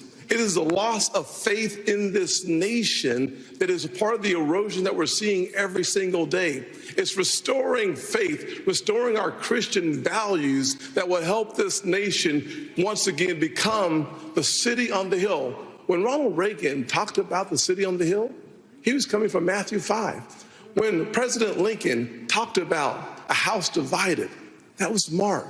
Our founding documents speak to the importance of a faith foundation. You don't have to be a Christian for America to work for you, but America does not work without a faith-filled Judeo-Christian foundation. I would be the president that helps us restore faith in God, faith in each other, and faith in our future. Without that focus, none of the issues, the policies matter. We have to get back to being a nation that is, in fact, the city on the hill, that believes in each other enough for us to fight for that future. Senator Scott. I want to bring in my panel to get their thoughts on what Tim Scott said. Dr. Carr, I saw you alternating between laughing and shaking your head. What you got to say about 2% polling Tim and how he's winning over the black vote? Why you do that to me, sis? I mean, you know, if Tim Scott weren't so damn cowardly, if he wasn't such a punk on things like the George Floyd Justice and Policing Act, lying to the family of George Floyd and to all of us, if he wasn't such a punk, I may have more sympathy for him because, I mean, you know, he's struggling to overcome his challenges of articulation, challenges of nervousness, challenges of finding some, I'm glad the actor's strike is over so that he could produce a girlfriend last night. Mama and everybody else came to stage and then, you know, grab her lightly around the waist. Got to be careful. But, you know, Scott has to be careful because, you know, they're not going to love you, son. You can quote the Bible. You can battering ram theocracy. This is not a theocracy. At least we hope it won't become one. But ultimately, at the end of the day, you saw your young protege, young Dan Cameron, lose in Kentucky, and every other Republican won by at least 700,000 votes, some almost 800,000, while young Dan got about 620,000 votes, meaning what? Even the white nationalists will not vote for a black person. Your audition for vice president has failed. That was a painful thing to watch last night, although I must admit the food fight between Ramaswamy and Nehandra Haley was kind of interesting. Tim Scott is an embarrassment. And he's reached his ceiling, and he should probably be quiet now and take his actress, white woman, girlfriend back to where she came from. And I should stop. I should really stop because y'all get me in trouble. I have no problem with interracial marriages, and I don't, and even interracial relationships. I don't know that Tim Scott is in one, but he should stop. He should just stop. Stop, Tim. Stop, brother. Just stop. Well, you know, Daniel Cameron has a white wife, so maybe casting a white wife wasn't the right time. He should have waited for the poll results, election results to come out before he made his final selection, before he gave that final rose out. You know what I'm saying? So, yeah, Tim Scott, I don't know about that central casting choice. I think it's interesting that he spent the last many months allowing people to think he was gay as opposed to just coming out with his white woman. If he's been with her for a year, he should have came out with her right away. That way, you could have put all the other stuff to rest. But, you know, Lauren, what do you think about Tim's performance and the unveiling of his Christian girlfriend last night? Is that a bigger deal than anything that he had to say or what? Come on, y'all. Why can't y'all let Timmy be Timmy? Why do y'all mess with him? I don't know what to make of the girlfriend thing. I don't know why there couldn't have been a straight answer. There's any one of a number of answers that you could have had. which could have just been, I'm just not in a relationship right now. Like, who cares? Like, but he made a bigger deal about it by being uneasy about it. And then it just is like, wait a minute. And of course, the donors are uneasy because they want to see a straight male up there. Let's just be real. Right. So they were trying to investigate to figure out, okay, is he gay? What is going on here? But maybe nothing is going on. But Tim Scott is just an uneasy character. And the reason he's an uneasy character, of course, is because he is this black avatar for white conservatives that they need to prop up when they need to say something, and the message has to go through him. You know, of course, that is not something unique to the Republican Party, but in a party where there's not that many black folks, you know, these sort of Cameron, Tim Scott figures become very valuable with regard to messaging. But it is particularly ridiculous in the age that we live in with Donald Trump around and race riots in Charlottesville and all sorts of other racial tension brought on by Donald Trump, that you have a black U.S. senator running for president and never mentioning any of this stuff. Yeah. And, you know, Christian values, is he kidding? What about Christian values allows you to vote against people's health care? What about Christian values allows you to vote against poor people and poverty programs and the child tax credits and all these things that you would think, you know, Christian values would indicate? So it was interesting that he brought that up because really, dude, are you kidding me? Where is that reflected in your policy?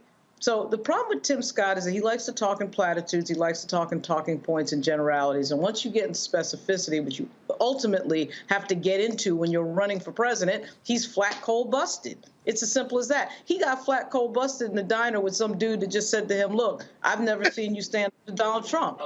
I mean, that was a real simple question. He got ticked off because he's not used to pushback. And people who are not used to pushback, who don't take questions in the hallway at the U.S. Capitol, can't handle running for president of the United States. So that's the problem generally with Tim Scott. Oh, yeah, that nice little down-home Christian man went right out the window. He had a little tipper on him.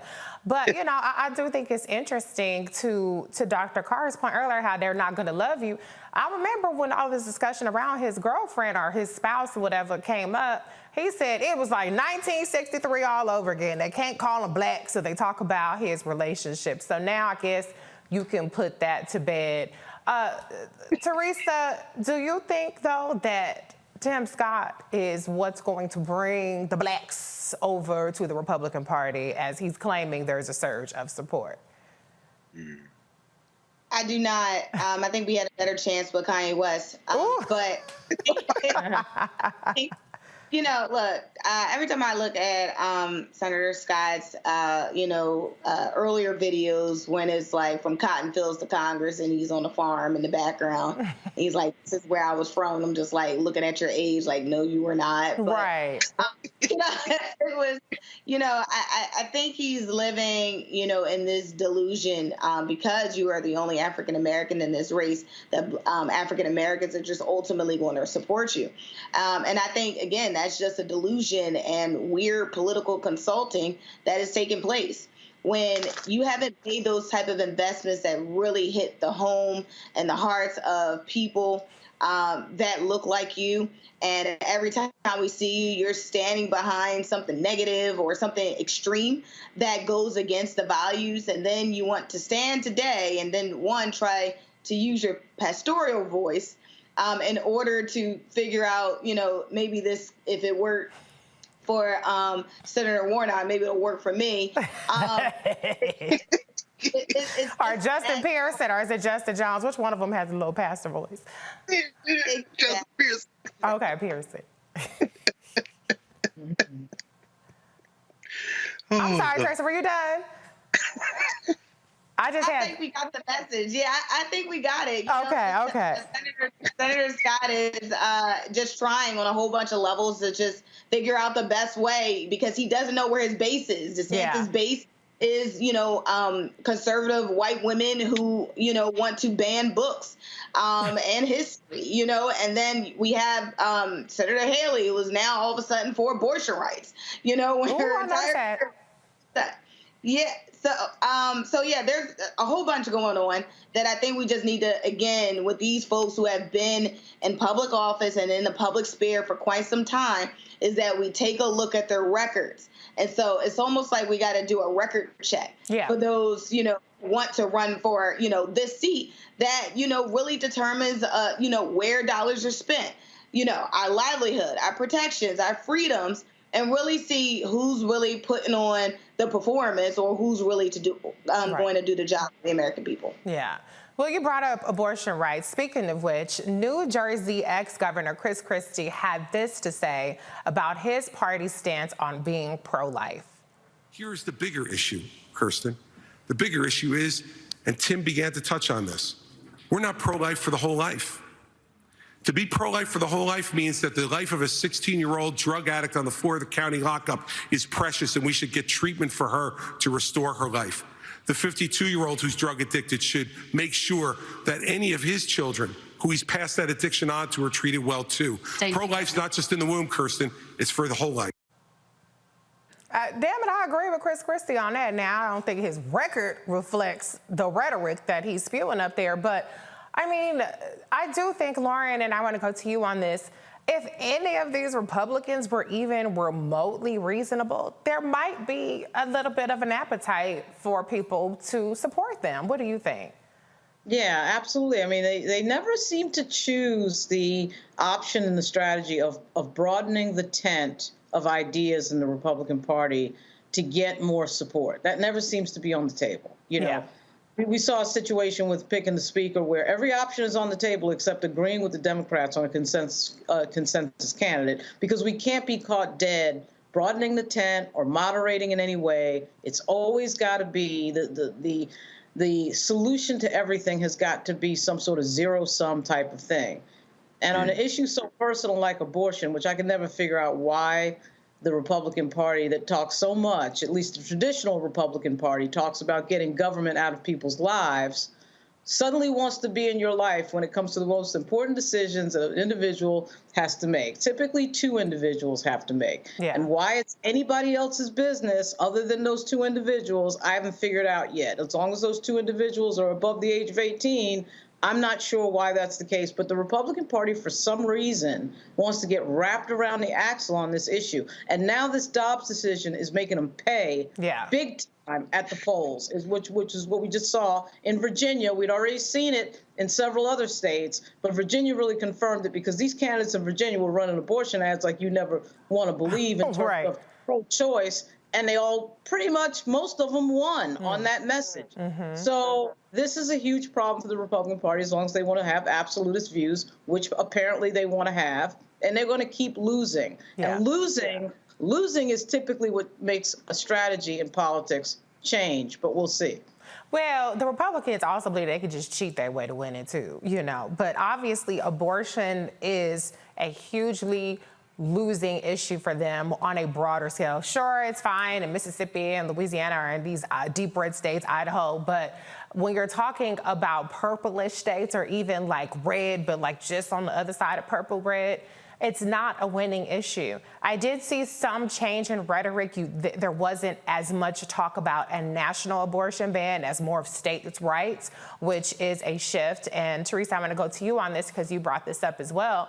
Nikki Haley, she tried to moderate her rhetoric around abortion, saying, well, there are people that you shouldn't judge people based on their abortion stance. There are people that are, pro-choice, and I don't agree with them, but, they voted.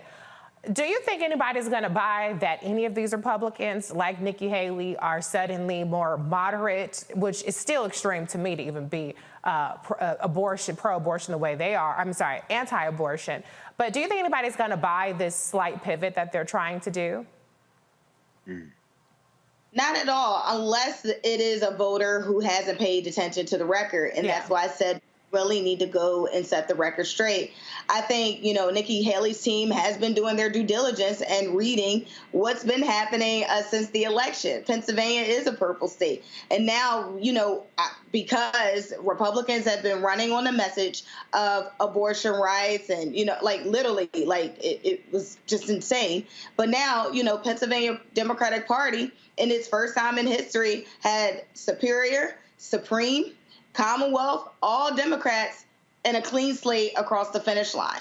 And guess what? They were actually talking about pro-choice. Yeah. But, media isn't covering that. They're saying, that the issue is that Republicans, are just one way. And what I think Nikki is actually trying to show is that, hey, I can change my mind, especially if I'm going in a higher office. I can change my mind, especially that I'm starting to listen to the surface of what it's saying. So I think all of them really, if they really believe what they're hearing on the ground, then policies do change. And honestly, what we ask for, our elected officials to do is to look at the facts, listen to the people, and create the narrative that'll get you across the finish line, but also make sure that you're actually going to implement it once you're there. Now, do we believe, back to your original question, Nikki Haley is actually going to, do we believe her that she is pro-choice? Likely no, but I think it's a great talking point that if others want to get in line, they can also do the same thing. Right. I mean, if she's auditioning for VP, or maybe if she delusionally thinks that she can take on Donald Trump, or maybe he'll be in jail and drop out, I don't know, then obviously sounding less extreme on abortion is a politically intelligent thing to do. But we all know that she's going to appoint the same anti-choice judges that any of these other candidates will. So rhetoric, be damned, we know what you're actually going to do. Before I go to you, Dr. Carr, I did want to address Vivek Ramaswamy. I enjoy Nikki Haley knocking his head around, but what I did not appreciate was the way that he came after Kristen Welker last night. That felt, I know that Donald Trump talked about, Megyn Kelly, and he was disrespectful to her. I don't remember if he said the blood coming out of her eyes or whatever. I feel like that was in an interview after the fact. I don't even think he had that energy on stage. But for him to open up, coming out swinging on the black woman, you have two black moderators, and he attacks the black woman, demanding that she answer a question that was more of an accusation and just foaming at the mouth, being an asshole. That is disgusting. I feel like he only did that because she is a black woman, and he already knows that there isn't going to be a galvanization against him the same way that Donald Trump, yes, he ended up winning, but people were dragging Donald Trump for a little bit over his disrespect of Megyn Kelly. And did it even trend how disrespectful he was? It's being treated as though, yeah, he's taking it to the dance. And that's just disgusting, anti-black, disrespectful behavior. You are a punk-ass bitch, Vivek, for punching down on Kristen Welker, knowing that she's going to be a professional and not check the hell out of you like she would have. And let's the hoe, I ain't surprised that you ain't say nothing, but God damn it, if a black woman is being attacked right next to you just doing her job, you should have spoke up too. Dr. Carr, what do you think about that whole exchange and the lack of outrage, unless I missed it, that we're seeing around him blatantly disrespecting a moderator? No, of course, you're absolutely right, Reese. You're absolutely right. I mean, there's even less discussion of this, meaning no discussion of this, than there was about the fact that young Dan Cameron lost in Kentucky because we refused to let Breonna Taylor down. Mm-hmm. No discussion. You see Joe Scarborough with his, soft white nationalists behind and his partner sitting up in there, and they want to make what happened in Kentucky about abortion. There's no discussion of black women. There's no discussion of black men, but in this particular case, there's no discussion of black women. Now, Kristen Welker, it's interesting. I lived in Philly for almost 20 years. I consider myself an adopted Philadelphian. And Kristen Welker, of course, came to the national media stage after years of being on local television in Philly. She's a known quantity in Philadelphia. She's very professional. She continued to carry it the way that black women have to carry it so many times, right, in public. And Vivek Ramaswamy is, as Nikki Haley said last night, scum. Scum. You know, it's hard to look him in the face because you're too bad looking at his brutal fronts and whatever white paste and that he has in his mouth. But he's desperate too. Yeah. He knows. I mean, he's talking crazy, but to borrow from the book of Reese, and I'll do this with a little bit of glee, I mean, somebody should slap the shit out of him on stage. Well, I mean, because I'm just saying, I mean, dude, but here's the problem. Here's the problem with that. You know, we are now in a politics, and again, this is why I always appreciate not only this forum and this venue and this platform and the conversations we have, because it's so vital, but when we hear the political analysis of people like Lauren Victoria Burke and what happened in Virginia, just because Northam is, I'm not North Lord, I'm thinking about like they are the same. Just because the current governor is walking around with his little vest and being a little soft, they're all thinking that. Yeah, oh yeah. They're all thinking that, and it bristles to have black women in positions of power, like what's about to happen in the Virginia legislature. It just bristles. And Ramaswamy finally is saying the quiet part out loud. You can do that, but he wasn't punching. In my estimation, he wasn't punching down at Kristen Welker. He was punching up because he's a runt, a punk, a little ant-ass punk, and he was punching up at her, and she didn't even, respond, which is what you have to do with punks like that. Know if I feel like she could have been like, boy, bye. And like, our black people, I know if we get held to a higher standard of professionalism and people applauded her, oh, she didn't let him have a moment. I'm sorry, we're going to have a moment together, okay? Because if you sit up there and try to punk me and hold me in front of all these people, think you're going to yell at me and scold me, and he's sitting up there lying the whole time. You're gonna have to give me a pass a little bit. You're gonna have to make some viral clips a little bit. But I understand she can't do that. Everybody is not a Reese Cobra Chat. Everybody can't get up here and cuss people out on TV. But Laura, I'm gonna give you the last word on this. Would you have what could she have? Could she have done anything? Because I feel like she could have done a little stuff. I'm not blaming her. But I feel like, do we have leeway in 2023 for somebody coming at you crazy to clap back just a little bit? Well, I'll tell you this. I'm from the Bronx, so I typically go the Reese route on stuff like this. I think that, but my mother's from Virginia, so it's genteel and it's nice and it's polite. So I get that style as well. I think that Ramaswamy is such a clown. There comes a time when you just have to, particularly in the world that we live in with the technology that we have, of constant people reactive, constant people saying stuff on social media, Facebook, whatever it is. And of course, if you do any sort of commentary, you're always putting yourself out there, whether it's YouTube or this show or anything else. You have to make a judgment. Do I want to waste time in my life on this person? Do I want to waste energy on this person? Or do I want to say what Kristen Welker did, which is, I don't really give a damn. She smiled, and then the moment went on. That's not what I would have done because he's a punk-ass bitch. That's period. Come on now. He's a dumbass. He thinks he's smarter than everybody else. He thinks he's cute. He needs to get socked in the mouth. He's that type of bully that needs to get socked in the mouth. There's no other way to really deal with that. That's what I would have done, but I can understand her strategy of doing what she did. But he is clearly he shouldn't be on stage. He's a joke. Yeah. He's selling a book. He's not running a presidential campaign. Everybody knows that. He's trying to elevate his profile. This is all a game. The other thing he did, too, if you notice, is he attacked the media. You can never lose attacking the media. Yeah. There's certain groups in this country that you can never lose when you attack. The media is one of them. So he's playing that game. He's playing to the crowd. He thinks he's cute. But I get it, Kirsten. She didn't want to deal with the nonsense. Not my style, but I get it. I respect what she did, Well, I'm never going down a black woman for being a professional, because it's very hard to come back. After you've had a recent moment, it's hard to come back from that. But so I respect what she did in that moment. But Lester, you could have said something like, hold up, don't address the moderator. So, I'm saying just a little something, but that's not the energy that was up there, so that's okay.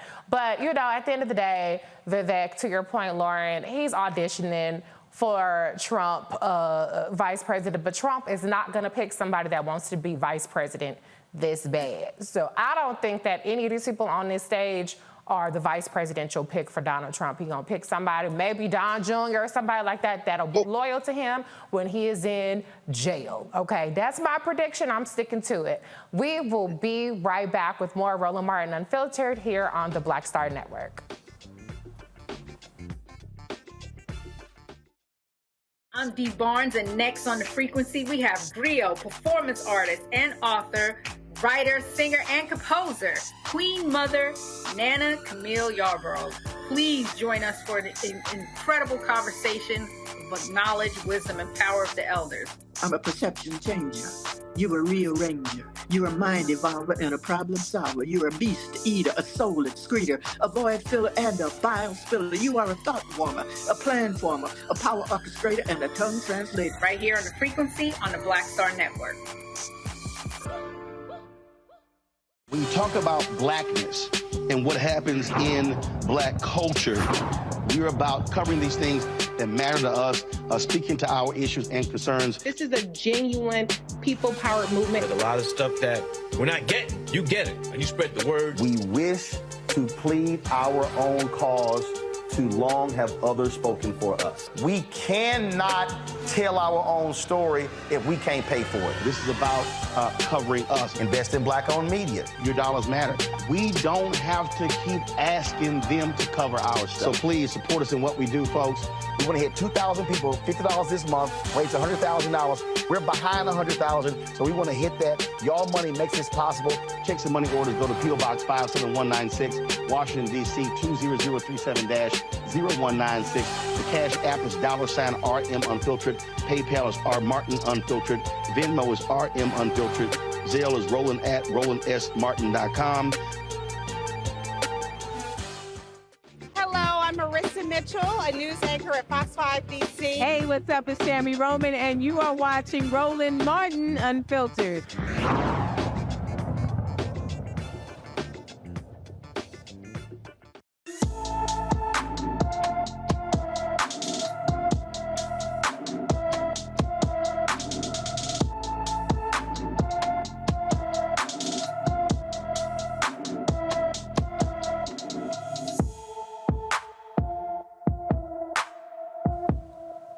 Jasmine McReynolds has been missing from Mobile, Alabama since May 11th, 2023.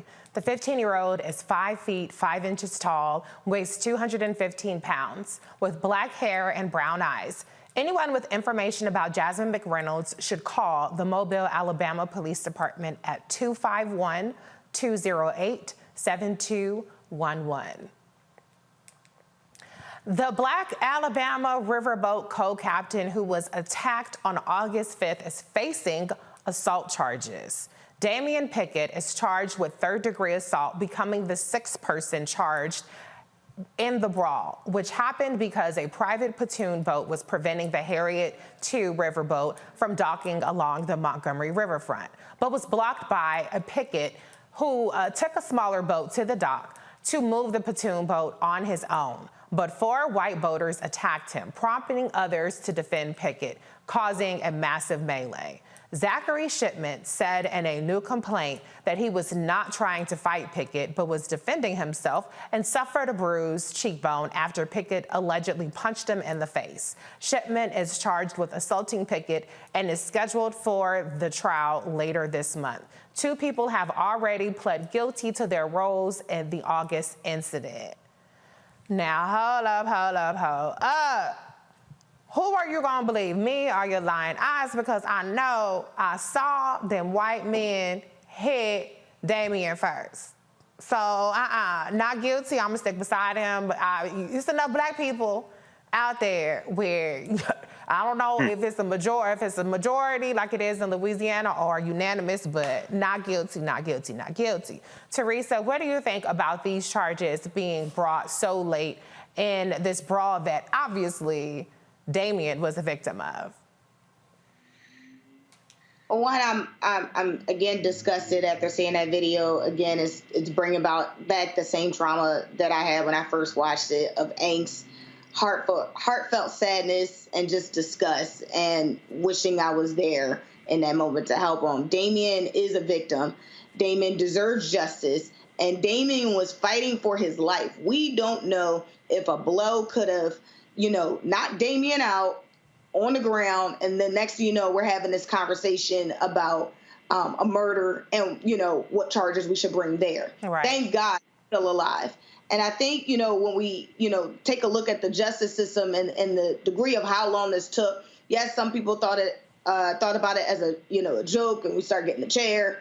But the real sensible part is that there is a video, right? There is evidence that, he is the victim. And again, I can't thank technology enough, because technology showed that he was explaining what he needed to do on this job while this white man came and literally just didn't want to talk and wanted to fight. I've never seen anything like this, but this is, again, another example of white privilege happening at an all-time high. And I firmly believe on this. If this video was not being recorded the way it is, I'm sure they would have said it was a one-on-one fight. Yeah. Well, you cannot lie when we have receipts, and it's a black enough area. Like I said, y'all got one job on that jury trial. Now, they might not let enough black people on there, but if you're the only black person, you got one job, not guilty. Lauren, though, I mean, Teresa, I can't say I felt angst or anxiety. I was like, get his ass. That's what I was like, because, we came through. You had the black Michael Phelps out there, Aquaman, who swam across, came to the rescue. The big bros came down. It was a whole situation. Even Roland has his Team Whip That Ass chair T-shirts. It was a whole thing. I feel like we had such a victory from that, though, that this moment was inevitable. But they was going to try to find one extra black person to throw under the bus and file charges on, and, he's easily identifiable. Is this retaliation, Lauren, for how excited black people were to see the Montgomery uprising? Yeah, I mean, it's so rare to see. In fact, I don't know that we've actually seen a video in history where black people are recorded on video whooping ass in that fashion in the South, or maybe not in any place else, against a bunch of white folks in a brawl, an all-out brawl on video. Yeah. Certainly we've heard, historically we've, of course, heard of many stories of things that have happened, but on video, this may be a first in that sense. And so, of course, as a history major, we see the history of Alabama rearing its head with regard to the way the criminal justice system works, which, of course, is disproportionately unjust toward black people. So, of course, it has to be, it has to be the case that we throw back to the order of what the history is, which is that a black person cannot be allowed to get into that type of altercation without paying a social price. And they control, white folks in the South control the criminal justice system, which in Alabama means that there's going to be disproportionately negative mete-out justice against black folks. I find it interesting, typically in these types of cases where you have two people fighting, it's a wash. Yeah. Even if you have a situation where you can tell in the video that, of course, the white individual starts the fight, starts the contact. But once the second person starts hitting back, you have two people engaging in a fight, it's typically a wash. So it's fairly astonishing that he's being prosecuted. And with all the things that we saw in the video, that was, to me, the one, that set of exchanges, other than the folks that have him down on the ground, I would never have guessed that anyone would have been prosecuted. I would never guess that he would be prosecuted. Because now he is fighting against 5 people. So, not only would I have never guessed that he'd be prosecuted against the first individual, but now you've got 4 or 5 people on one guy and he's getting prosecuted. That's where you know you're in America. That's where you know you're in the South. And I'm telling you, it's going to be interesting to see what the trial and the penalty is, because that's where we really get into racial injustice.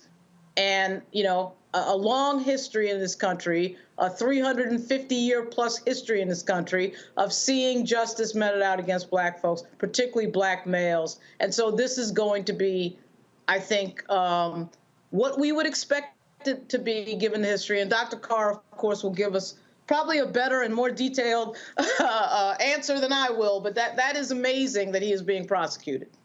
Yeah, I mean, on the one hand, it's like the audacity, but on the other hand, it's like the caucasity. Because what they say is don't even throw up the hat, don't even throw up the bad signal, just take your lick. We could just come over here and we could just pound on you and turn you every which way but loose, and you can't do a damn thing about it. But not in 2023, not in Montgomery. Like I said, you got one job, black people on that doggone jury. Dr. Carr, take us home. No question. No, I think we're all in one accord on this. I mean, Montgomery, I was just in Montgomery about a month ago, went down for Tuskegee's homecoming. It's a beautiful thing. One of my elders was being honored. He's the last that we know of living member of the founding chapter of Alpha at Tuskegee. He got his 75-year member pin, and we were in Montgomery for the ceremony. Shout out to Maria Kelsey. And but I said, we got to go down here to the dock where the chair, I ain't getting this close and not at least looking at the water where the chair went down, right? Because we were staying right across from the thing. Right. But, and my mom's from down that way. And, and anybody who has lived Black in America, as all the four of us have, know that we live under this constant pressure and this constant threat. So there was a catharsis. The thing that amazes me is that this was an act of violence all around, and we responded violently. And again, not to overburden the metaphor, but when you trap people and you put them in a situation where they are constantly under pressure and then you attack them, they're going to fight back. This is why Bibi Netanyahu better stop. Because this is going to be eternal war in that region. You're killing children. You're killing women. You claim to be fighting Hamas, which you, by the way, propped up for years to take out the PLO. But we're not going to talk about that today. Shout out to your tax dollars at work, United States. But when you pressure people, they fight back. The thing that I found kind of really comforting in this is that we've been talking about white folding chairs and beating the hell out of white people for 3 months, and ain't nobody said that we shouldn't be doing it. It's almost like that was a pressure valve for the ass whooping that you should get for the way Black people are treated. Now, so I say that Montgomery is 60% Black. Yeah. Steve Reed, the mayor, is Black. Yep. The chief of police, Daryl Albert, is Black.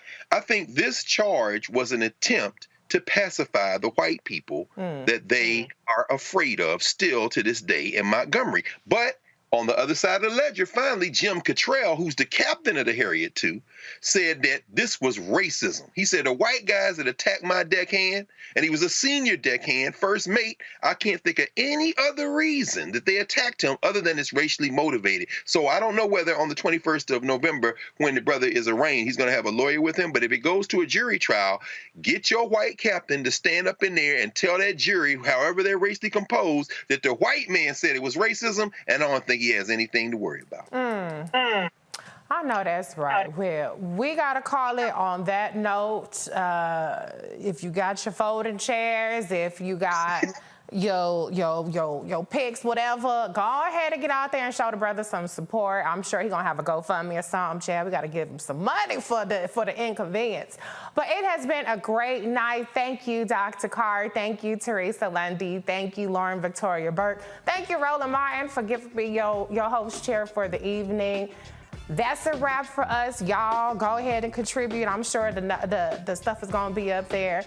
And I believe Roland will be back tomorrow. So as for me, holla.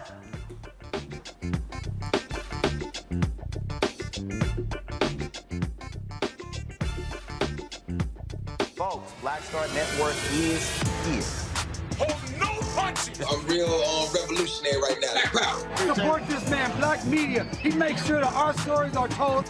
Thank you for being the voice of Black America, Roland. Stay Black. I love y'all. All momentum we have now, we have to keep this going. The video looks phenomenal. See, this difference between Black Star Network and Black-owned media and something like CNN. You can't be Black-owned media and be scared. It's time to be smart. Bring your eyeballs home.